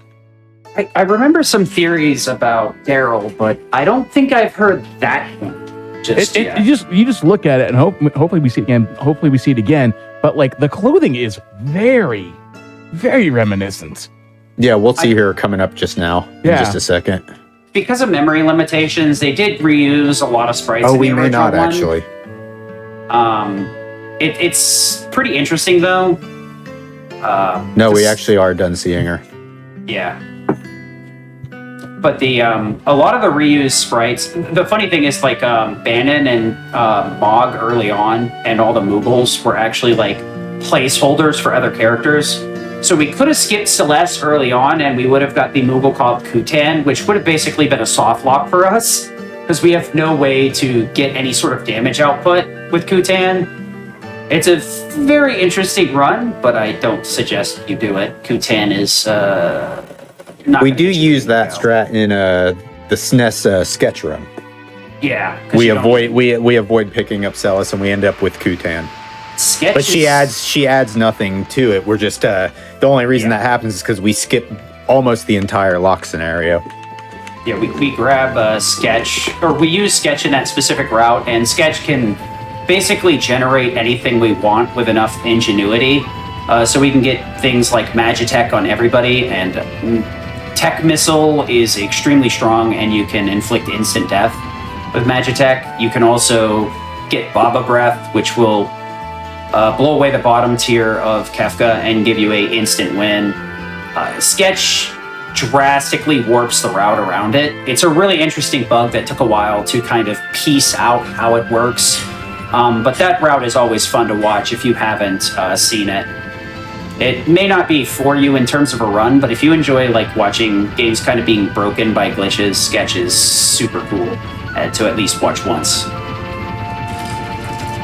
To touch on what Sid was saying about this grind earlier, so in the SNES version, like he said, we would grab a Celis and just grind her till the cows come home, till she gets Ice 3. It's a little different in this run. So what we do here, that's perfect. Thank you for the freebie. So what we do here, we're actually going to grind Celis to 33, and then we're going to do a little extra grind today, just for marathon's sake. But we would normally grind Celis to 33 and Edgar to 43. And we grind Edgar under Bismarck to gain strength, and he just becomes a physical powerhouse at the end. So even though Nightshade casted Doom on a Vanished Edgar, that doesn't mean the Vanished Doom glitch is in this port. Yeah, the Vanish will just make sure that the Doom hits 100%, as that's the gimmick of Vanish. Magic always hits, but physical always misses. And Edgar doesn't have the stamina stat to resist it. So he's, even without Vanish, he's sitting at 100% hit rate no matter what. Speaking of evasion, there's another thing that people may not be aware of. On the SNES version, the evasion stat and magic evasion was not coded properly. So evasion did nothing, and magic evasion worked for both. So that's why early game you would have a very hard time evading attacks. But once you put on things like force armor, force shield, Minerva, you'd pretty much be nigh unkillable. This version, I'm assuming they fixed it. I've only got 2 fire rods. Yeah. Okay. So I'm going to do a little adjustment here and just use Fyras because I can still kill them in 2 rounds. I only have 2 flame rods. We kind of want that for the final fight. We want 2 flame rods. There's also another problem where when we fight Doom, if we get frozen, we need some way to unfreeze. Yeah, so I kind of have to save this right now. That's why I was talking about the flame tongues, because if you have a full party, you can also equip a flame tongue, whack a character that's frozen, and it usually will proc fire and unfreeze them. Which I honestly... Even just attacking with it will thaw them out because it's a fire-based physical. Oh, does it always? Okay. Yeah. And I was just thinking, I don't know if I still have mine or not, but if I do, I could technically save that and technically put that on Setzer. Setzer can't equip them. Oh, he can't. No, he can't. Unless he they can't. Changed it in That's PR. right. You're correct. Usually, a Dirk card darts. Why you do this to me? Yeah. If you're used to the randomizer, every character kind of has their own equipment set. It's shuffled just go around and fight some more, and then come back. The other reason we were using spells there is rods. The level of damage rods deal versus spells is drastically different. Like I said a second ago, rods ignore magic defense, so it just ends up doing much higher damage. And then you also don't have to worry about your MP at that point. So it's much better to conserve rods for boss fights. If you're going to grind out enemies, the damage is enough to clear the enemies, but not enough for bosses. So we have to make critical choices at certain points to balance it out. And one of the other things we wanted to do was equip certain Esper for the stat bonuses. We can get other Espers that would give higher magic bonus, but you'd have to go to the auction house, and trying to get the right thing out of the auction house is nigh impossible. If you've ever played a randomizer, you've probably had the same experience as me and never ever want to use the auction house ever again. It's you could see the same item a billion times and just be like, look, I do not need this ether for 10,000 gil. Thank you. This is... Are Cacatars in the original version? Yes, they're in the same desert. Okay. Hoovers and Cactuars are in the desert in the SNES. They're slag worms and Cactuars now. We've switched up the grind from the forest to the desert. Cactuars have just dummy evasion. Slag worms give a pretty decent chunk of experience. The reason we're fighting here is Edgar can't efficiently handle the counters in the forest, but slag worms instantly die to death. Unless it misses. Yeah. And then we cry and try again. But we're really hoping for a lot of slag worms, obviously for levels, but the odd Cactuar isn't the worst thing at all, because they do give 10 AP. If you're ever looking for like a nice, quick, easy magic grind, this is probably the best place in World of Ruin for it. And then they die to a drill, a pummel. I think ice attacks will also do it. And then the slag worms and they're also worth 10,000 gil. It's mostly like, as far as physical, isn't it mostly like things that ignore defense? It's things that have like a 100% hit rate. Because don't they have like a ton of defense? Like a lot of your physicals can do like 1 damage. If you get if you hit them with a sword and stuff. If you can hit them at all. Right. One of the other things we glossed over is the reason we're knocking everybody else out is it funnels all the EXP into a single character. And because we have the EXP egg that doubles up, so there's really no reason to like keep both of them up at the same time. Once we hit the right level, the strat should be pretty consistent. So we're just worried about making sure everybody's at the right level, because Celeste and Edgar are going to carry their specific paths pretty heavily. And because the levels are much higher, when we go grab Gogo and Mog, their levels will in turn be higher based on the average. So they can carry their own party too without having to grind them up as well. Setzer, unfortunately, exists. We load them up with some evasion, though. Yeah. in really any playthrough, the dinosaur forest is good for a full party, a good like level 660 party grind. The desert, if you're solo grinding, is probably the quickest place for one character. The big issue with the dinosaurs is they have 12,000 hit points, so it takes 2 turns to kill. If you get 2 of them in an encounter, it's always a pincer. And then if they attack you from the back, you take double damage. Yeah. The main reason you want to go over there is for the economizer, which reduces spell cost to 1. But because we're riding lower levels, we want to double down on Earring for the 50% magic bonus instead of 25 and 1 cost. Economizer and Gold Hairpin are good casually, but it drastically affects our damage in a speed run, so it's not worth. Especially since it's random to begin with, and we have to deal with a very strong enemy. I just want to point out real fast that like in the blink of an eye, Setzer went from going like 700 damage to like 2,500 damage. Oh yeah, Drill is super nice because it ignores defense, and it really goes to show you how the level and the strength modifier from Bismarck is just stacking damage very, very quickly. In this grind, he'll gain 24. He'll gain 48 strength, and with physicals, it's level times level.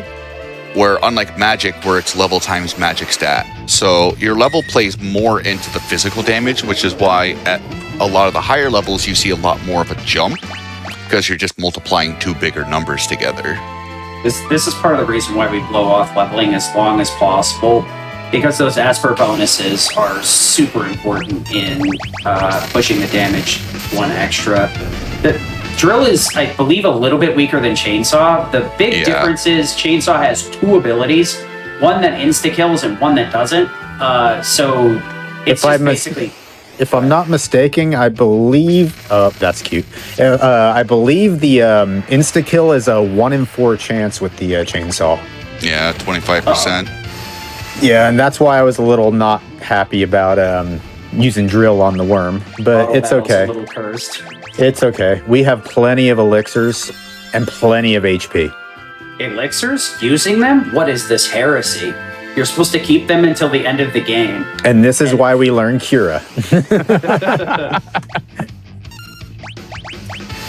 But yeah, Espers drastically impact. So even if we did have like boosters, turning them on immediately probably wouldn't be worth it. If anything, you'd probably want to no encounter as far as possible. And then grind in the cave, and that's about it. And then do it here. You'd still want to do the early. You still want to do the early grind with like Terra and Mount Colts, because Terra level 6 sets you up for Locke. Yeah. Okay. And a lot of it is Locke missing 1 or 2 levels, and Edgar missing 1 or 2 levels, and Sabin missing 1 or 2 levels. You could probably make an argument of like trade off of encounters, but you'd also have ×4 experience booster, so it would work itself out in the wash. Yeah. But the damage increase you get just from a couple of levels early game is very well worth it. I say that without having no empirical evidence, though. I have ran up on the Switch version through Kefka at Narsh with using ×4, and then using no encounters when I want to. And it's pretty phenomenal. So I just did it where I took the same encounters at the beginning, but like from there I got to take so many less encounters. I think I was level 6 before I got to Welk. Oof. If I wasn't, it was only one encounter and I was done. And then with ×4, I took like 2 or 3 encounters on Colts and was done. I'd imagine it'll be a very good learning category for people interested in the game. You could probably get Terra to level 8 in the cave and then just completely skip Mount Colts, because that would join Locke at 10. Right. Which would join Edgar at 11. Their levels also impact Mog and Go-Go, right? So we're going to do a quick save here. That's my level, actually. Every character we've recruited at this point, add them together, then divide by the amount of people, and that's kind of like your average party level. That's actually funny when you mention it. we saved Shadow, but never properly had him in the party, so he doesn't bring down the curve. Let's check gold. So gold's actually a hair low. Bare minimum, like on this grind using these strats, I like to leave with 240. I really prefer 250 to 260. Is there any like stat roll on the HP or MP, or is the curve pretty much set? It's static. Yeah, static. I just prefer, like, see, I have 240 now. I think I'm gonna go ahead and take one more. It's like Just for safety's sakes, and the only reason is this is more holy rods I get for the end, This is one which of, like, just the makes it safer. This is kind of like one of those strat things Yay. that you do to optimize randomizer. Early on, you want to do stat bonusing, and then if you're going to use like a HP or MP boosting, you want to do it later because you just gain so much more that 50 or 100% gets you a lot more for each level. I actually just realized I sold quite a bit of stuff in IKEA, so I'm actually going to take this one more and miss again. Oh, You might want to heal up if he does Sandstorm. You could be He'll die here, yeah.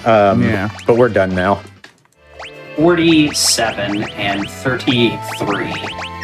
Power overwhelming has been achieved. One of the things also is we backroad the characters. We're not really going to be attacking physically, so that will drastically reduce our damage. It does not really do too much in a pincer, because you can get punched from behind, and it's the same as being in the front row. And this would be the time our special friend would show up. Oh. There's a reason we were like moving in a really awkward way there. If you actually do like the movement where you can move at all directions instead of straight forward, it's much slower. But for whatever reason, Doomgaze cannot encounter you. He'll be on some random tile every time you start the game up. And if you run into him and you're at level 5 multiplier, you just get rolled immediately. Which is kind of why I, like, things like that, those multipliers are kind of why, like, I left her at level 47. I don't think anybody will join at a level 5 multiplier. I know B-Dude did a ace run of this the other day, and I believe he grinded Celis to 48, and it caused Go-Go to wind up at 30, which made Doomgaze very weird. We don't fight him in this run. That's an ace thing, because you have to get that Esper. We'll just do a quick run there, because I don't know how many smoke bombs I have. We don't need many more. So I was saying we were going to recruit characters. If you guys may remember, we got Mog here, and this is where we're going to come pick him up. Luckily, there's an item right under where we grab him, the Moogle Charm, which will 100% turn off the encounters. More or less the same as the no encounter booster, except it's only on Moog. For randomizers, they modified it so Moogle Charm can go in anybody, so we really don't have to deal with a bunch of random encounters unless it's like in the Burning House where you run into an enemy and it's enforced, or doing the trench. But Moogle will save us a bunch of time without having to fiddle around. And as you see, his level's like 33, so he'll be strong enough to deal some reasonable damage here. Yeah, Mog also starts. Mog's another character that also just starts with a very decent magic stat. Yeah, which is also nice for Kefka's Tower for handling one of the bosses. Casually, Mog's really good because he can equip spears. You can imp him and then equip the imp equipment, and he will jump things down. The imp equipment is normally garbage, but if the character is imped, it will increase the stats, or rather, it will not reduce the stats. So you can get some pretty strong characters out of it. The only thing you have to deal with is the weird imp status effect, and the, if you use a certain restore points, it'll remove imp, so you have to inflict it. The reason we wanted to kill Edgar here is so we get sucked up quicker. If everybody's alive, you'll have to suck up each character, so this is much quicker this way. This was something that was changed from SNES, because in SNES, if they suck up one person and you kill the rest of them, you just get put out of battle. That was on purpose. Oh, you're going for the items down here, yeah, actually. With a randomizer, it's kind of like whatever. Yeah, Red Jacket's a super good item here, and we can equip it on either Edgar or Sabin. Has really good stat bonuses, really good base defenses, and will also give us, I believe, just immunity to fire, which Given the bosses that we know are in the tower, I love this room. I like that. Oh yeah. I like that subtle change of character. Yeah, you can toggle the L and R button and change your party leader, kind of like how Final Fantasy IV did it. So normally you can't get through there without like 1 to 2 stomps. Sometimes you can sneak out with 1, but I guess the speed bonus there just trivializes the room pretty much. Man, Go-Go looking fine. Go-Go's awesome. This is some swag. My man's got the drip for sure. He's got every color on the rainbow. He's just prepared. What's your favorite color? I got them all. So we will be picking up a shield here, an elemental shield. It may seem weird. Why would we pick that up? It's helpful because Thunder Shield specifically, I believe, half ice and fire and will absorb lightning. But a lot of people don't know is if you break a shield, it casts a tier 3 spell instead of a tier 2. So its damage output is absolutely massive. It's a rod, but better. But a lot better. Just in case I do something silly. Never enough saves. The beauty of the quick save is very nice.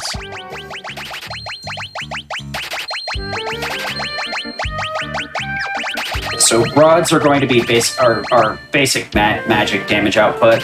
Luckily, the tiered fights on Kefka have a lot of different weaknesses. Mute, instant death, stone, fire, ice, lightning. So as long as we target those weaknesses, we can fairly trivialize a lot of them. Unfortunately, we don't have the morph that Tifa has. There's a Final Fantasy VII remake going. Terra has. I do that every run. It's Tifa, Aerith? No, Yuffie. Wait. Which one again? 20. Who's on second? I can deal with 20, I suppose. I can just use the shield if I have to. Luckily, the levels will make up the difference that Morph would have. Unfortunately, getting Terra is incredibly long. And if I remember correctly with the sketch glitch category, we will wrong warp into this world, so we don't need to go recollect everybody. So even if getting Strago and Realm would be very slow, we don't have to bother with it. We just warp to the next world and the game goes, okay, what? All right, and away we go. work. We made it. Yeah, so we're going to make do with what we have. Like I said before, there is a challenge category that is just Celeste, Edgar, Setzer, which can be very dangerous because these endgame bosses are not as big of a pushover as we make them seem, or at least hopefully. They all have their own weaknesses, and they all have some very vicious attacks that can end a character quickly. So going into a fight with one character, it can be very dangerous. If we can leverage 2 characters, we really want to, for safety purposes.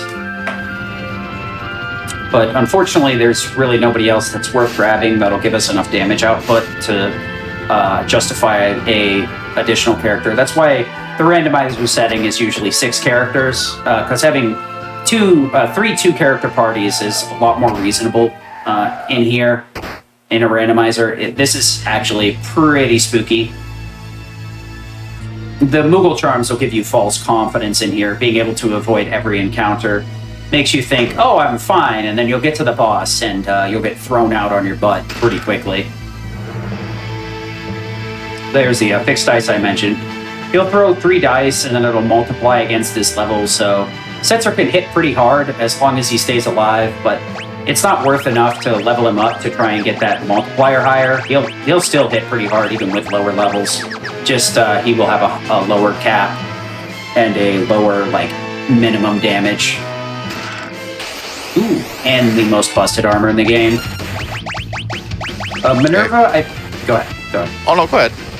Minerva, I believe, is pretty wild. It has really high defenses in general, magic evade, and either absorbs or nullifies dang near every element. There's Toilet Atma, wave. We're not seeing him again. Hi. He does guard a save point, but because we We are 100% certain we can get through everything with the levels and specific setups we have. We don't really need it. And if we were actually worried about it, we could swap the order of fights we do and get access to one of the save points in one of the other paths. Force Shield's also really good here too. It doesn't give us much physical defense, but a lot of these enemies start hitting magically. So we get really high magic defense, and I think it's like 50% magic evade, or 50 points rather. But when you pair it with Force Armor, magic basically can't hit you. It also gives you the shell effect, which will reduce magic damage by 33%. Is that? So as Sid was saying, you're just adding layers on layers with the Force gear, even though it's not physically the best for magic. It's very hard to beat it. Yeah, and since we're already back row too, we're already reducing the physical damage. If we do get punched by something, you can get taken down pretty quickly, but we're basically just like hedging our bets on everybody between Force and Minerva. This is what I was talking about earlier, where we can set specific abilities on Go-Go. He's not hard locked to Mimic. Mimic's really good for duplicating rods. Because if you throw a rod, then Mimic with Go-Go, it actually won't consume a rod, but it will copy the action. So if you can avoid taking an action with the other character in between, you can infinitely duplicate quote-unquote rods in that scenario without wasting any of them.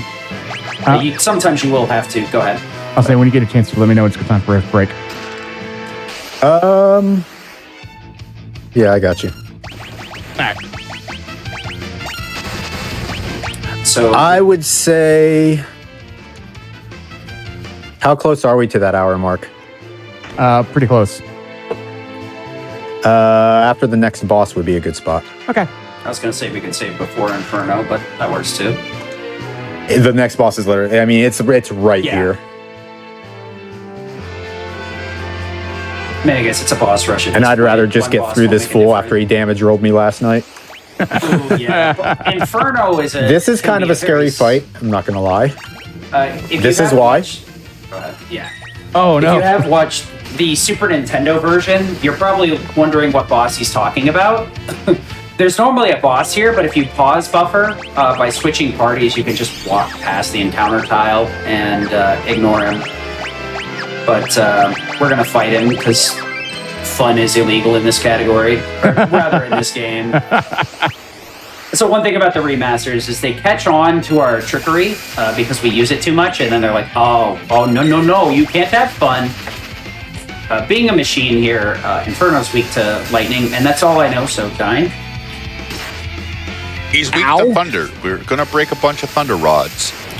Unlike Air Force, we don't have to kill the arms. The body dies with everything else. Oh, boy. Oh, 1 HP in a dream, baby? Hyperventilating activated. 1 HP and this is why we love the Sword Breaker. Dream! Wow. This is why we love the Sword Breaker. All that evasion. Yeah. If we don't have something to boost our magic stats, there's plenty of... we're going to take a break after this. Yes, right? yes. So let's 3, 2, 1, stop timer. Oh, wow. What a time to take a break off of that one. Well, I thought we were going to walk back for the save, but yeah. no guts, no glory. Let's go. Well, when you can quick save anywhere, we don't need to go to a save point. Yeah. While we have a second to catch our breath and we get ready to fight Kefka, it's a good time to get up, stretch, breathe, get some water, and use the restroom, all of that. We'll be right back, y'all, with the last little bit of Final Fantasy VI. Stay tuned.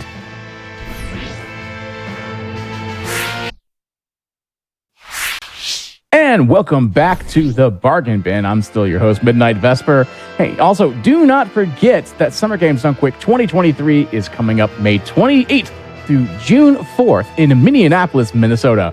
Prize submissions are still open until May 15th. You can head on over to gamesdonequick.com/prize guide for more details. And if you're watching this on YouTube, be sure to press the like button on this video and subscribe to the channel. Also, head on over to twitch.tv/gamesdonequick if you're interested in looking at our live content, starting weeknights at 7 p.m. Eastern, weekends at 1 p.m. Eastern. Also, your subs, Prime Gaming subs, gift subs, and bits cheered on the GDQ Twitch channel help support the Games Done Quick hotfix. Please consider subscribing if you want to enjoy the daily speedrunning content. And of course, do not forget, after this, at the top of the hour, is going to be Tiny Tree Fort. So we got that coming up here. But before we get to Tiny Tree Fort, we must get to Kefka. So go ahead, Nightshade, take it away. Give us a countdown. All right, and 3, 2, 1, go. As you may have seen in the previous fight, power overwhelming can almost not be enough. These bosses are really no joke. We're trying our best, but sometimes your best just isn't enough. Luckily, that was not the case for the previous attempt. 1 HP. And a dream. Also, the weird chest here, that this chest can really curse some randomizer runs, because you need to flick it, and then once you flick it, that flash or the little shining indicator goes away. So there's been a lot of like. Hi, friends. Hi, friends. Hey, at least it was a 50-50 shot. Yeah. At least, well, I guess it was a better shot. Go-Go didn't get it after Celis died. Yeah. So we're going to try and get these in the right position. Each one of these lines, paths, whichever, have specific bosses, and they're always the same. So we've lined up our parties in specific ways so that we have the right parties going to what they're best fit to take care of. Some of them are a lot weaker to physical, so going with Edgar is a much better choice. Some of the lines have magic weaknesses, so we want to go in with a mage. Some of them are really weak to magic, so we can do it with Mog. It's not so much Doom's really weak to magic, it's Doom's weak to Pearl. Yeah. So once you get the Holy Spell, which is already a very, very strong spell to begin with, and then you do the earrings with an elemental weakness, especially with Mog's level and his magic stat, because 32 doesn't sound like a lot, but for a rod, it's more than enough with an elemental weakness. It's a bit cursed, though, because he can still roll immunity to Holy, and it's basically a hard reset. But it's, 1 in 8, I think, right? Yeah. 1 in 8, yes. If you get enough rods off, you can try to throw fixed dice on Setzer and pray that you get a high roll. So the main path will have 2 bosses here, and the other paths will both have a single boss each. So that's why we have, so let's go up the center. I guess I should have just smoke bombed. We'll make short work of this.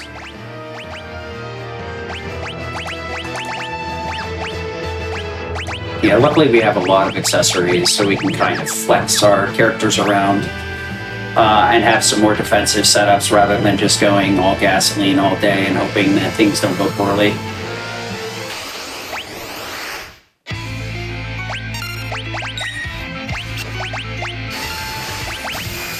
So here's Big Machine.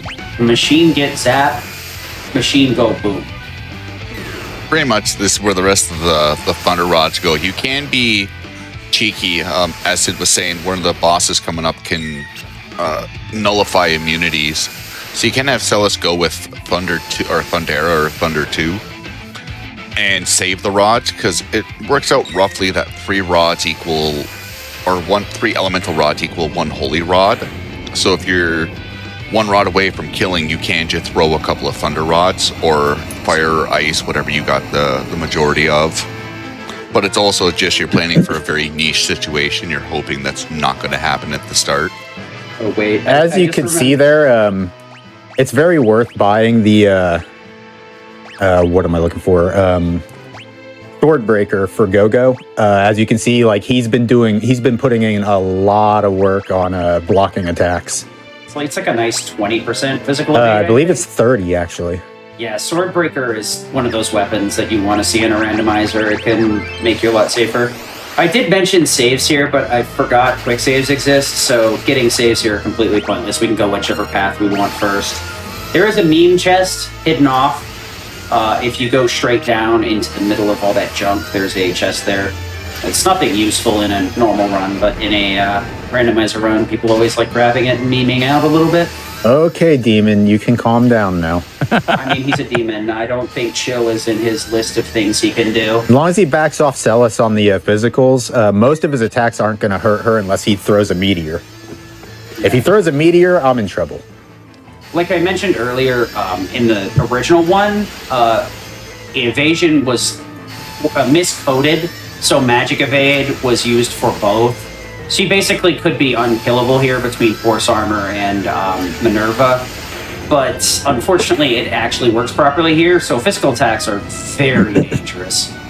Physical evasion was coded correctly. Cyan's retort ability was not coded correctly, and that's what ended up destroying the physical evasion going through the magic formula. Really? That's very interesting. Because retort's a magic-based ability, and since retort's always flagged to be on, like physical damage will go through physical damage formula, but then when it goes to hit rate, every attack in the game always results as a magic attack because retort's always active. See, this is the kind of thing I love about this game, is that there's like it's broken, but the way that it's broken is super interesting. And if you dig in a little bit deeper, you find out these super interesting facts about the game. It's broken, okay, casually, that's all you need to know, but when you find out why, it's like, that's so weird that it works that way. Yeah, I think it was Prop Ness that ended up finding out the actual reason why it was wonky, because everyone just thought it was coded incorrectly, and then when I learned about it, he popped into my stream one day and told me about it, and I was like, learning happened. Yeah, that's the one cool thing about a lot of these old RPGs. They're always broken, quote unquote, in some way or another. But it's always interesting why. Oh, cool.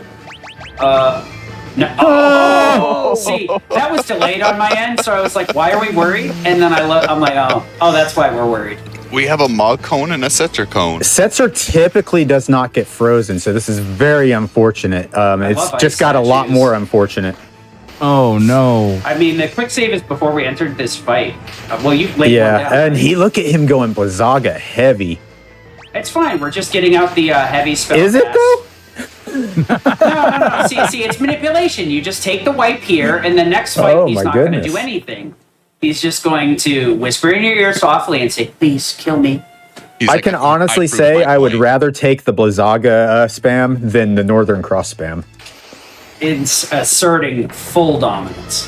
Yeah, Fiend here is not your friend. No, he's very random. As you can see, that's what's supposed to happen. Setzer is supposed to be blocking things. He did not do his job when he got froze. Yeah, this is why we all in on magic evasion, because it'll avoid really annoying stat effects like that. So even in the worst case scenario, we can tag him with a fire spell and thaw him out. It's a really interesting gimmick that most people don't even realize the interaction. If you get frozen, you'll thaw eventually, or you can just hit him with any fire spell and it'll look at this guy. You will take some damage, but not too much. He's blocking every counter. Liz, stop. Wow. And the other ones are just getting evaded. This is, see, I told you, it was manipulation. Absolutely. To show off how dangerous he is. Don't you do it. Don't you do it.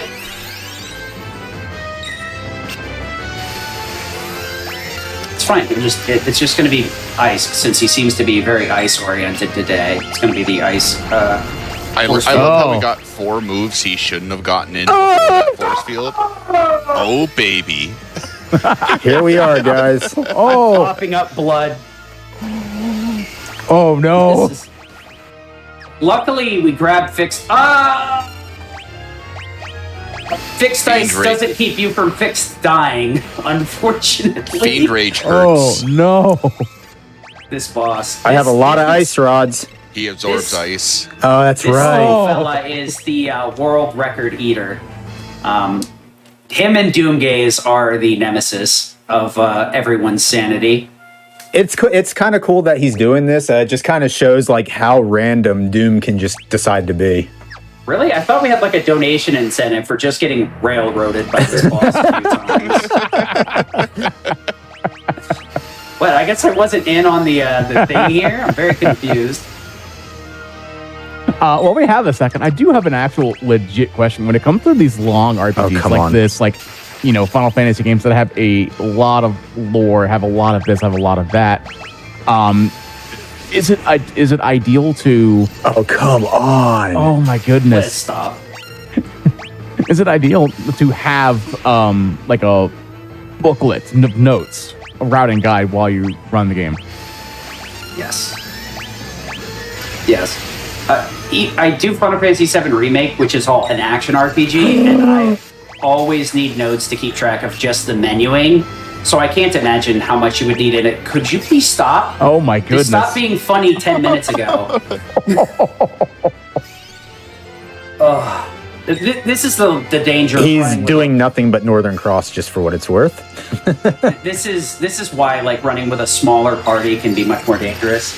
Obviously, like, you can't evade Absolute Zero here consistently. And this is part of the reason why the Kefka Tower is so extremely dangerous. Doomgaze is, I think it's normally Doom, right, in the SNES version? Yes. Right here. Yes. So he has established dominance since the very beginning of the speedrun here. Stop! Oh my goodness. I can't do anything. Oh We'll my get goodness. through it. I can't do anything about this. We're getting bad RNG because Goddess is still alive. Is that maybe that's it? I just can't do anything about this. There's so many Northern Crosses. So many Northern Crosses. So the reason these enemies are so incredibly powerful is this is actually the triad, the Warring Triad, which is the basis for all magic in this world. Each Goddess, Fiend, and Poltergeist is his whole name. I can't remember off the top of my head, but Demon in this one.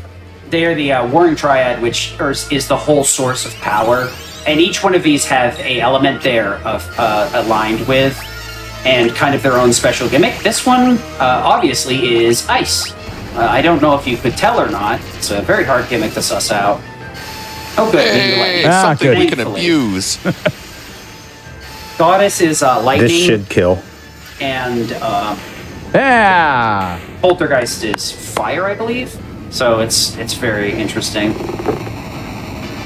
Very unfortunate Doom Troll, but like I said, it's kind of good that happens in a marathon run. It shows off just like how nasty he can decide to be if he wants. We had an hour. We just decided we're going to use all of it. Yeah, exactly. Sid gets it. We can normally with Moog casually, like I said before, you can go with like Dragon Boots, Dragon Horn, since he normally wields spears. And I mentioned earlier how jumps would give you a 50% damage bonus. It gives you a 200% damage bonus, so it doubles your damage if you're using a spear. Honestly, fixed dice jumping is way more efficient, so we could turn Setzer into a damage cannon if we could find a damage horn, but those are very hard to get normally in a casual run. I think they're pretty far out of the way, unfortunately, even though we have boots. Edgar also can equip lances. There's actually some pretty strong lances in the ring. This one, I believe, is normally Pearl Lance, so it can activate Pearl. Unfortunately, its damage is pretty low, so it's better to just use rods, since you can cap damage. And this is what I was talking about with jumping. You ain't lullabying me today, girl. Like I said, they all have an elemental affinity, so this is no, I'm not saying anything. Nope, I'm not risking it. We're pretty much out of the ballpark at this point. Yeah, they fixed Flash Rain's elements in this game to actually be water and thunder. So instead of damaging you, it heals you in this version, which is a very nice setup for Goddesses. One of her turns, she can use a non-elemental lore called Quasar. Yeah. And it was Quasar into Flash Rain that would cause a lot of difficulties. But now with Flash Rain curing you, it makes the fight a lot more manageable. Plus, with Ed having upwards, in this case, over 4,000, but upwards of close to 4,000, he survives Quasar now. I think this is normally she drops the Ragnarok, which is like one of the 3 topper tier swords. She drops Excalibur. Excalibur, okay. It gives a +1 to everything, and I think it's that's Pearl element. If you can get Ragnarok, though, it casts Flare, and Illumina casts Pearl. So Excalibur is kind of like your bargain bin top-tier weapon. It can be very good, but there's a lot of things that absorb Pearl, so if you're being a little bit less mindful about it, fights can turn sour fairly quickly. Wait, you can get all the party without switching? What is this heresy? I also truly appreciate the bargain bin nod there. I try my best. I appreciate it. Just in the name of making sure everything's good before we go into this, we'll make sure everybody's healed. Normally you have to cycle through parties to get to their equipment, but apparently they decided that's really annoying. Yeah, so for equipment and espers, you don't. And I mention espers because this would have been a very detrimental error. Yeah, having to toggle espers, if you've ever played the randomizer, can be extremely infuriating, especially here, if you're trying to min-max your stat bonuses or learning specific spells. You'll be like, wait, no, I want to give +2 magic to this person, then you have to change the party 6 times to equip it to the right person. Now we're going to go into the tiers of Doom and Gloom. Each one of these will still represent one of the Warring Triad, and the final phase will be the big man himself, the clown of angels, Kefka. I'll let Diane explain this, because there's a lot of gimmicks that are going on here, and I do know most of them, but Diane will be able to explain it much better. I do want to say beforehand, I gave thanks to the music here. Just real fast, I know we get into it, but Kefka's theme in this Pixel Remaster is brilliant, and you can listen to them all, and if you buy this, there's a soundtrack you can get after beating the game. Oh yeah, the music to this final fight is fantastic. It's much like Genova. Do you have to beat the game? I pre-ordered it, so I already had it, but I don't know if it's a thing where you have to beat the game or not otherwise. I couldn't remember if it's unlockable, like once you hear the song, it's unlockable, or it's at the beginning. I don't see why it wouldn't be. No, I have that on my PS5. I can't check it. Yeah, I only know I had the gallery and the bestiary and the music player and everything right off the bat, but I also pre-ordered it before they released. Chat? I'll let chat answer that for us. Anyway, I almost want to say you get it anyway, like it's just there. Anyways, Dine, go ahead. It's all you, boss man. There's a lot of just, like Sid was saying, interesting mechanics. On tier 1, we're going to be casting Doom on the long arm, which is the short arm, if you're looking at the screen head on. It's weird, yeah. It's not actually named that. And it always bugs me when people say that. Go ahead. It's like a statue of the goddess, like A, B, C, D, E. Like, they named all the enemies in the games and then cheaped out right at the end. So the one thing you don't want to do is have the head alive, the head to be last to kill, because the head will cast Quake. So we're trying to kill certain parts in this first phase in a very strategic order. It'll be long arm, then we'll kill the head, and then we'll go for the short arm. The issue with killing the short arm last is it likes to counterattack. It has about a 33% chance. So it can also crit when it does a counterattack. And losing Celis, Mog, Gogo very early has a very detrimental tone to the rest of the fight. Even though Mog's not really doing much, Mog has Phantom, which will get us through tier 3. Yeah, that party selection is usually a lot more Spartan in the original version. It would just give you a number 1 through 13. So it really wasn't clear, but if one of your party members wipes in between phase changes, they will be lost forever and swapped out with your next option. This is the optimal party, so we really don't want to lose anybody if we can avoid it.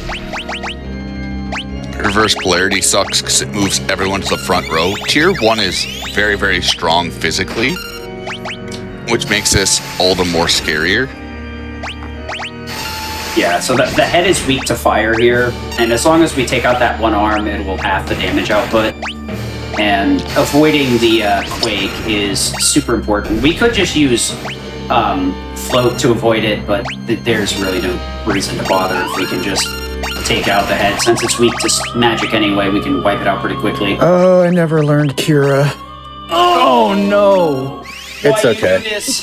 It's okay. Oh no! We have X potions and elixirs. Gogo's also got seizure. The only downside, seizure is a status that normally it doesn't explain. It's basically like poison, except turbo, and I don't believe it can be removed. It can with poison though. Oh, really? Yeah, it's a poison type effect, I guess, and it will do it. What is it? 10% each tick, or is it 1? It's 1%. The issue with Pixel Remaster is anything that takes away or restores HP operates on its own independent timer. So while the enemies are doing moves, you can lose damage, you can lose hit points or gain hit points, which sucks for the next tier during a move called 10 hits, because you think everything's good, everyone's blocking hits, you go to set it up, and then someone drops from an independent poison tick, and you're just like, well, Yep. You know what? Maybe today's not my day. That's super important too, because that can get you during jumps, right? Yeah. A little bit of slow of a tier 1, but not having flame rods because of Doom kind of slows that down a lot. It makes the head a lot slower to kill, especially when he reverse polarities you. Unlike SNES, you don't get a full ATB refill at every phase transition. It's pretty much a direct continuation instead of just loading separate battles. This fight's super dangerous. The middle part is weak to insta-death, death, or stone, so we'll try and get rid of it. And that is very rough. The back one is also really basically just spam spells. So if we get mute off immediately, it makes our lives a lot simpler, and basically makes it 1 HP bar and 2 enemies. We do want 10 hits to finish this up, because as dangerous as 10 punches sounds, it's the better option. We'll be killing power second last and magic last, because magic only does fractional damage as its killing move, where if you kill power last and then someone dies from 10 hits, they're removed from the rest of the fight. So I guess that's Merton, right? That Flare Merton Star? is tier 3. No, the Flare Star ability, or is that something different? That's something different. That's it's HP different. calculated damage. Merton is a really interesting ability that hits everything with high fire damage. It's something you can set up for in a randomizer if you have enough sources to either nullify or absorb fire, normally through either a fire shield, ice shield, or if you're really crazy, using lightning shields to have it. But it is a good damage output source because it doesn't get cut by multi-targeting. It's intended to be used that way. So in these fights, Edgar's using it's a dirk called the Man-Eater instead of using a lance. In the end, they're roughly both about the same damage. Man-Eaters will get a 2 times damage increase when dealing against humanoid targets, which surprisingly is most of the tiers fight. So it actually, just because of the way the multipliers work, Man-Eater works out to be slightly more damage than the Radiant Lance or Pearl Lance or whatever it's called in this version. This is also, the 10 hits can be super dangerous because it can take out the party members like I mentioned before. And because it's a counter, or a death throw counter when the enemy dies, if you transition phases and 10 hits knock some characters out, your party gets gutted. So in a randomizer run, it can be absolutely abysmal. It's even worse here since everybody is designed to do one specific thing. So achieving power overwhelming is incredibly difficult. I believe the back one's weak to ice, the one that usually has magic, right? I don't think he has an elemental weakness. I could have sworn each one of these tiers had one spell they were weak to, but I'm probably incorrect, I guess. I probably shouldn't have jumped with that there, but weak it's to okay. ice. Yeah, Tiger's lower weak right. to ice, Machine's weak to thunder, Yeah. but we just death him in this run. Yeah. All right. If you have death or stone, Oh, there's no boy. reason to not use It's it. time to damage count and freak out. So tier 3 is tier 3 throws you for a loop over every other tiers. It's got a lot of very interesting AI scripting. So the first goal is to kill Lady right off the bat because they'll use a move called Whirlwind, which will restore Goddess Statue I and H to as many hit points as it has, and it's got 9,999. Yeah, it's Or it's got Whirlwind 10,000, I should from say. the but other abilities. Yeah, luckily the HP is mercifully low, so we can take her out fairly quickly and minimize the danger. she's also Nice. weak and absorbent to all elements, which will mean that if you cast an elemental spell on her, she'll get back double the amount of HP. That is probably the worst outcome. If we just had Doom, we could pick him back up immediately, but now we have to choose to either wait it out or try and finish the phase before he transitions so we don't lose Edgar. So what I'll do is I'm going to hope for a tornado so I can just really quickly kill him. Tap him. Yeah, that makes sense. There are a couple And of there it is. that will sap your HP down to 1, so you can, or critical in this case. Kefka's the one that can put you to 1, so.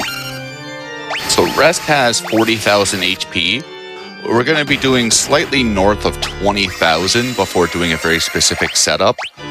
After you've dealt about 28,200 hit points, it'll counterattack every time you deal damage. It'll either counterattack with nothing, Meteo, or Train, which will inflict Mute and Blindness.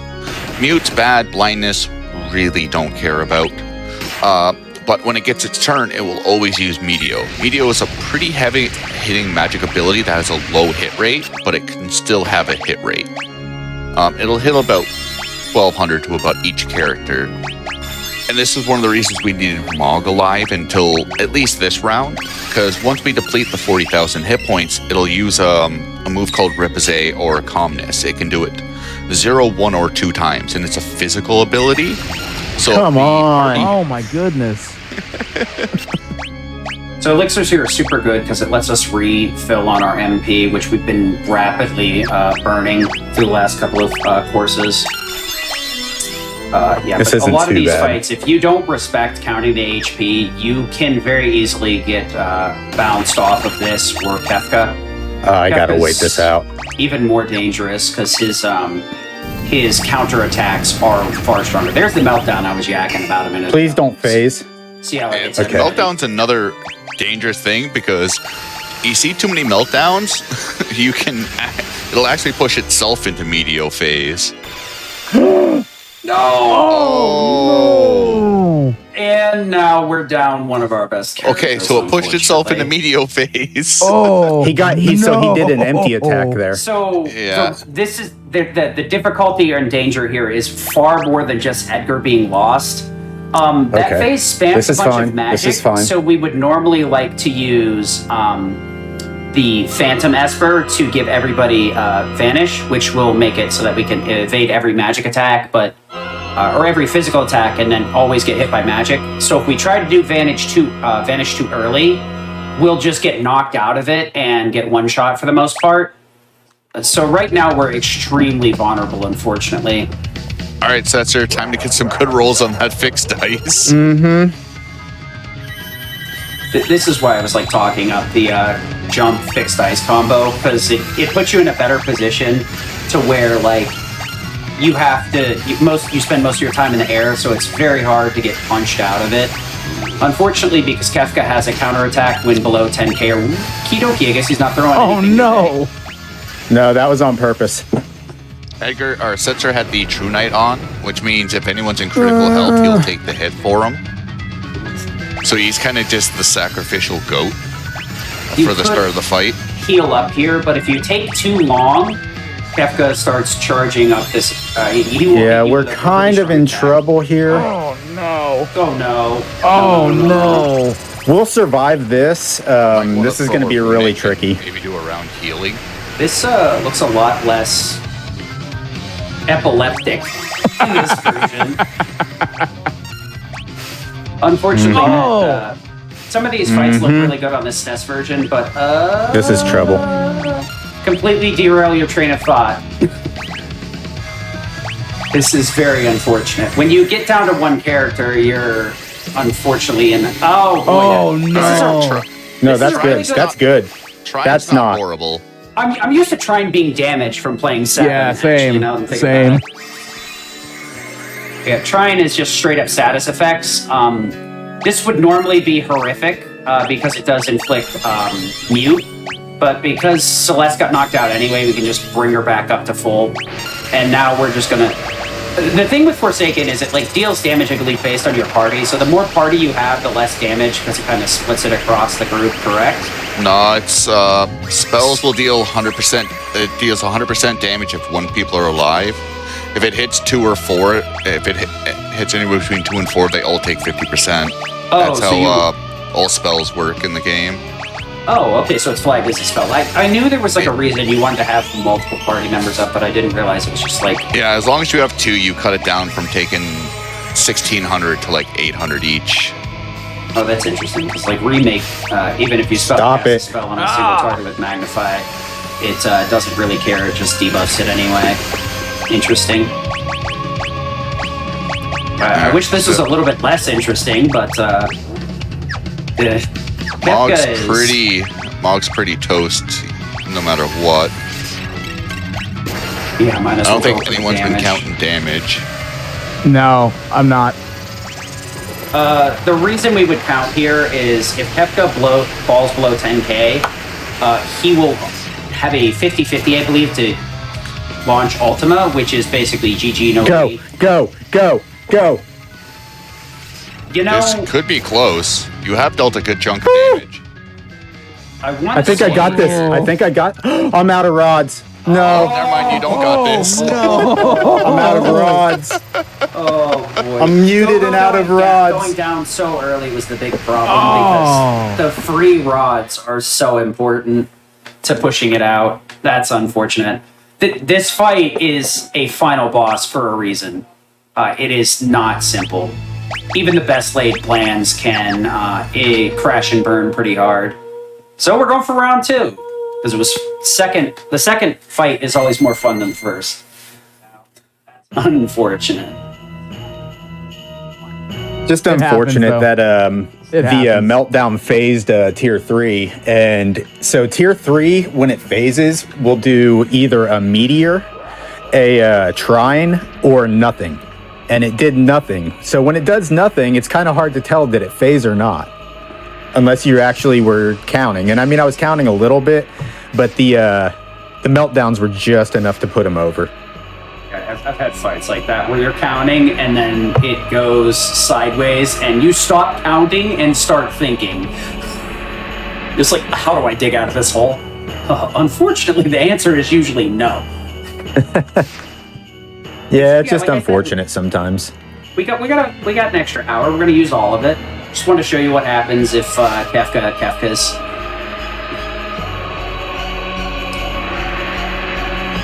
But yeah, that calmness. Normally, what you would do would put up Vanish from the Phantom Esper, and because he ticked over the enough damage, he immediately used calmness there. So we didn't get a chance to put up the Vanish, which would immediately evade it. I'm just curious. Sorry, I didn't mean to cut you off. Sorry. Sure. It's fine. Go ahead. No, I was just curious because I don't know how many I wasn't counting, but I'm curious. Chat, was anyone counting? And if so, how close were we? So Kefka has 62,000, and I'm pretty sure if I had one more rod there when I did that swing, I think it would have killed. You have to be pretty close. I was very deep into that fight. It felt like it. So the thing is when he drops below 10k, he will randomly counter 50-50 with Ultima, which is basically GG. We managed to get past that counter, but unfortunately we didn't have a way to deal the last I want to say chunk. somewhere around 10k. It's a little over 10k. He starts using Ultima, and somewhere like if he's under 7, he uses Meteor. It's So so if he's weird. under 8, it's a toss-up between... It's always he charges up, he'll use Goner, and then Meteor's 100% after that. Yeah. Yeah. The thing is if you try and run randomizers like I do by the skin of your teeth, this fight is what is the difference between getting bounced off a few times and coming back. There's a lot of espers that are extremely important, like Phantom, Palador, and a few others can let you dodge calmness pretty consistently. There's a few jank ways, but Phantom and Vanish is the best option. Getting Doom, obviously, will clear out some of these enemies and keep them, pare it down to just a few parts per encounter, so it will drastically reduce the damage taken. And Mute is really helpful for Phase 2 to stop the spell spam, and it will also stop the counter at the end when it dies, the death throw. The one weird thing is I want to say there's like a weird interaction with Mute and Rods in one of these games where, like, if you're muted, thrown items won't actually cast the spell, but I don't think it's 6. But there's a lot of weird interactions in the Final Fantasy series where you're like, why does it function like that? Okay, I guess it does. Yeah, that happens. If we could have leveled up sets or a little bit more, Edgar just does more damage from the jumping, so we do it that way. Fixed dice isn't guaranteed damage, but the 50% multiplier can make it hit fairly hard, but not consistent, so it's not really a good thing in a speedrun, but it's really strong casually. Once again, Dragonhorn would greatly increase our damage, though, because we'd get 2 to 4 jumps each time. So, but the only downside is it would act like the offering, so it would randomly target enemies, I believe, after the first jump. Alright, phase 1 down. I appreciate on this end, the phase 1 just like, nope, one more attack and then I'm done. The first couple of phases aren't terribly difficult, but they're not easy either. Part of the reason we want Mute here is because we can also get the best beat frozen here as well. Like we saw, can be very dangerous with Fiend. Luckily, since we have a full party, it's very unlikely everybody gets frozen, and as long as somebody has access to fire, we can unthaw everybody. Unfortunately, that's part of the reason why we're having issues. We had to burn some of those rods to thaw out Moog to actually get through Fiend, because the game wasn't having none of it.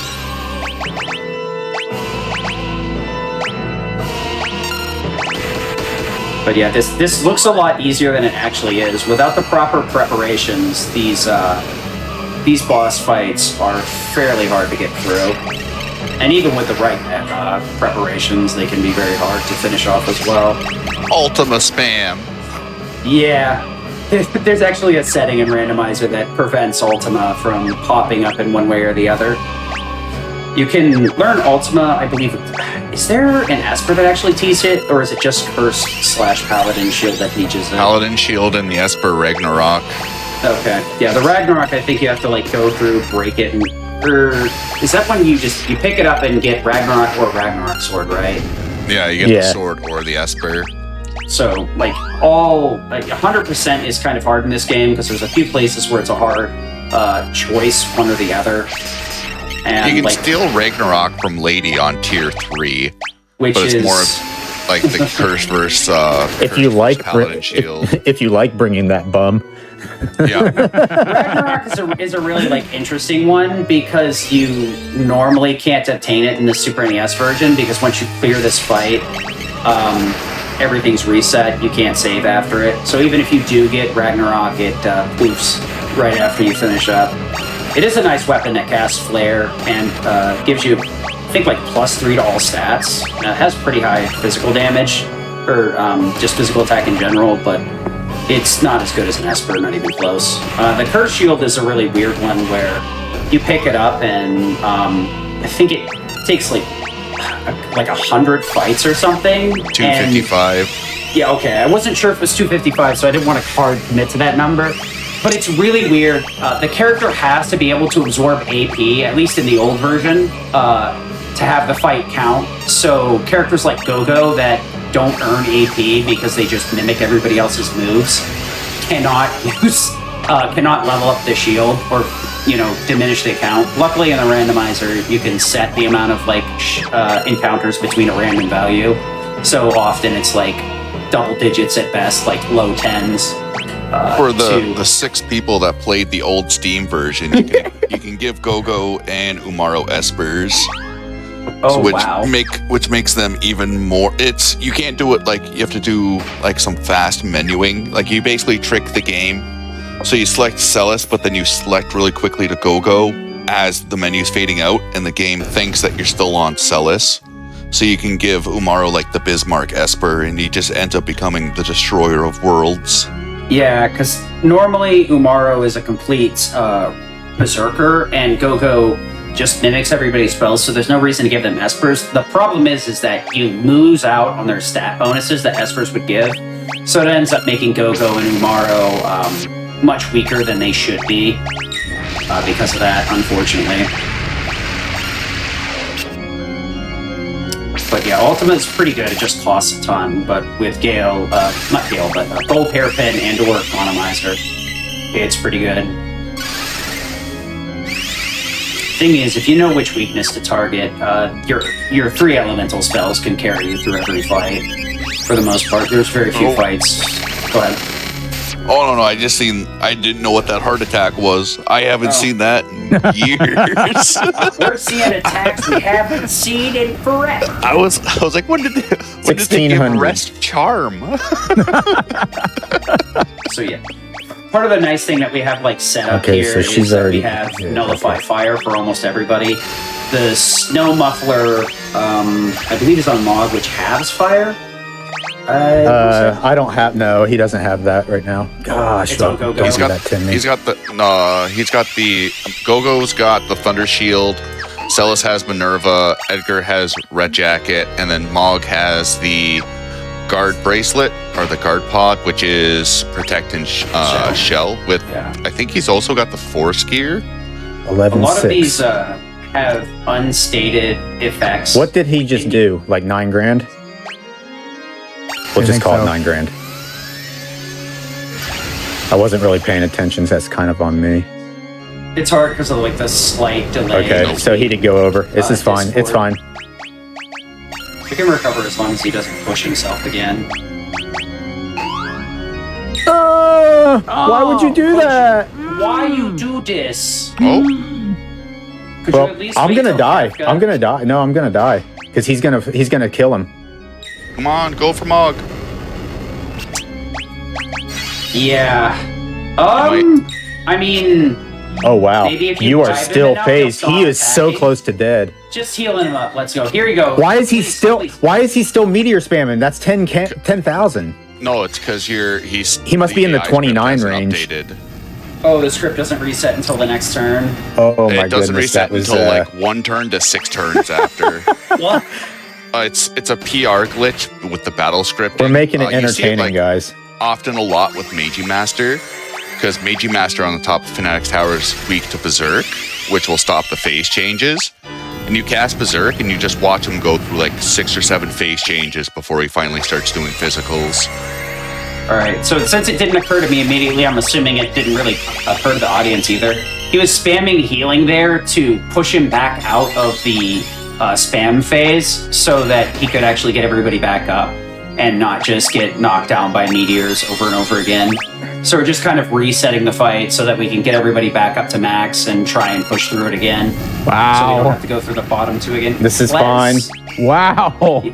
Yeah, luckily Meltdown it's not so fine. Crap. too powerful with these things. As long as we manage to keep our main 3 members, we should be all right. Because for the most part, since we have weight, we really want to attack with like our main 3 members, like Edgar, Celeste, and spam Mimic with Gogo, and then open the menu every now and again. This might actually be okay while they're doing stuff. And the reason why we're sitting in menus like this is it'll prevent the boss's ATB from building up while we're attacking. She died. Oh my goodness. It's fine. It's just a 1 in 4. It's really not. Oh no, never mind. No. And so the problem is we're just kind of we're in limbo right now is what we are.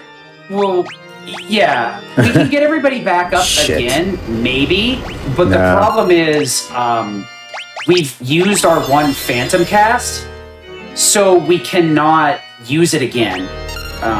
You can use espers multiple times in the randomizer, but it's a special setting that has been set up for it. In casual gameplay, espers are once per battle. Oh my goodness. They can be very potent in these fights. Unicorn, Shoat, those other ones. That'll give you access to like stone or death. But it can make a lot of these fights very difficult. It would be super nice if we had been able to get a hold of a Mega Elixir. It would have made resetting a lot quicker. I do have the Mega Elixir, but it's for the next stage. You absolutely need it for the next phase, okay. Oh, you got pushed back over. Wow, he is really being brutal, guys. You might just have to... Oh, they're both condemned. Yeah. It's so hard. Like, stop it. you can somewhat recover, but the thing is, like, those previous fights are so long. Golem, I'll talk about that. That's actually a pretty interesting one that you can also use, because Calmness, like, deals damage. It's not straight like well, it's a physical-based attack. It doesn't actually do damage. Okay, this actually has to stop. And what Golem does is it will put a guard on the character based on the current HP value of the caster. So Golem will absorb that amount of damage based on the HP of the caster when it's used until that HP value is fully diminished for each character. So we could also use that to block Calmness. It's a little bit less dangerous than Phantom because Phantom makes us extremely vulnerable to magic. So if we Phantom too aggressively, we'll just get knocked down immediately by one of the spells of. I am in such a bad spot here. Well, let's say you might have to give up on Log and just pray for a block. Yeah, like we said, Calmness, I think it's Retort here or whatever, but it will randomly go 1 to 2. So theoretically, we're worrying about nothing and it could just flat out not trigger or be dodged. Though banking on that is not a good idea. It's part of the reason why this tower is so difficult. There may only be 2 enemies in this fight, but Calmness can shred a perfectly set up party and make Kefka nigh impossible because your damage source is just gone. Yeah, I don't know. Trying to get out of this is like pulling teeth right now. Yeah. Well, you might revert to Rasp strats. It's really hard to tell. Might be. In certain runs, you can recover. Sometimes it's the discretion's the better part of valor and just restarting. The problem is those first 2 fights aren't difficult, but they're long. So the time adds up, unfortunately.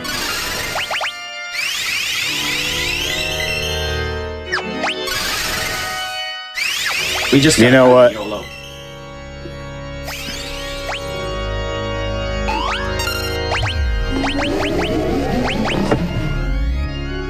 Well, okay, so the reason we keep opening up the menu is Let's pray.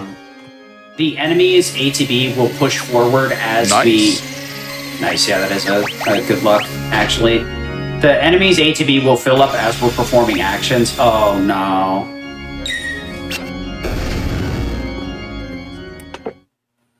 Okay. Thanks, Well, Mog. We're in the same position as before, kind of. Yeah, the thing is that it's very easy to say reset, but these fights can be recovered. If you make a mistake early into a boss fight, it's probably worth resetting and restarting, but because this boss is such a investment-heavy fight, reset may get you through the fight quicker, but it's really hard to tell because you could end up getting stuck in the same loop anyway on your next attempt. So it's really there's a lot of things you have to micromanage, and this boss fight can end a lot of very good runs. And even in randomizer, you kind of will shoestring through it and skin of your teeth, and sometimes the game will let you through, and other times the game will just bully you endlessly.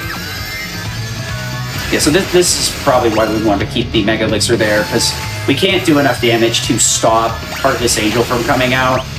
If you can deal enough, you can immediately push him into the that next attack where he summons the head and hits everybody for magic damage. You're at 30,000 right now.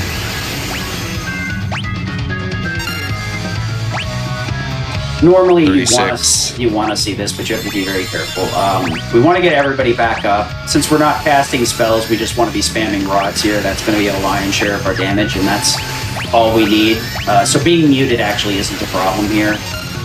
It won't. It'll keep us from being able You're to at 53. access healing spells, but at this point, spells are going to be too slow. We need to just burst damage as quickly as possible. It takes 30k to skip Fallen 1. Yeah, so skipping Fallen 1 is nigh impossible. in a Rod and a standard Mimic, run. and you pretty much got this. In Randomizer, you can't get enough damage. Never mind. Oh, are you... Oh. Why you do this? Please. It's not funny. It stopped being So funny 20 close. minutes ago. Oh, and unfortunately, we're out of time. Yeah. That's so Hey, Nightshade. unfortunate. Yeah, we're out of time. I'm sorry, bud. That's okay. He Sometimes showed what he'd he be can like do that. tonight. That's Oh. the unfortunate Unfortunately. truth of this fight. Yeah. Oh, I'm so sorry. Well, in the meantime, if people are interested in learning about Final Fantasy VI Pixel Remaster, where would they go? Feel free to join the FF6 Discord. A lot of friendly people there, a lot of knowledgeable people. Always looking to welcome in new people, learn the run.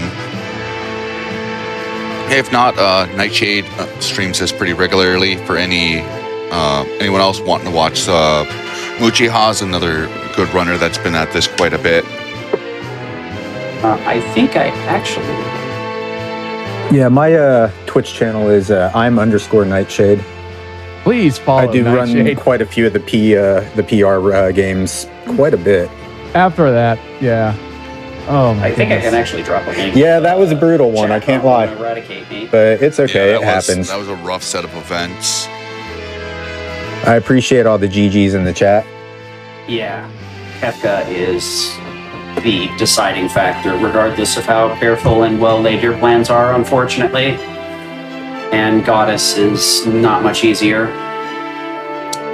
Appreciate you guys watching, though. Thanks, Nightshade, for letting me in on this commentary. It was an extreme blast, and I really enjoyed it. It's a shame it ended this way, but you made a really, really good effort there to recover what seemed like a very much unwinnable fight, which was unfortunately unwinnable at the end. But Yeah, I was just trying to hope I didn't push him into that final phase. I was hoping I could get right past it.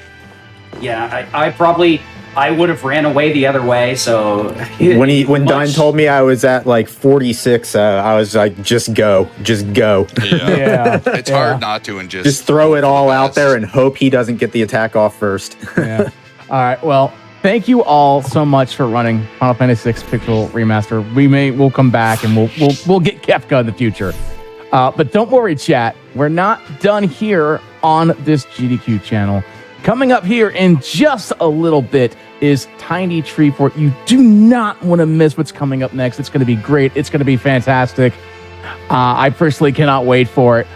We're going to take a small break where we get things set up for that here in just a little bit. So now time's a good time to get up, stretch, relax, and we'll see you all next time. But again, Tiny Tree Fort coming up next. Have a nice meet.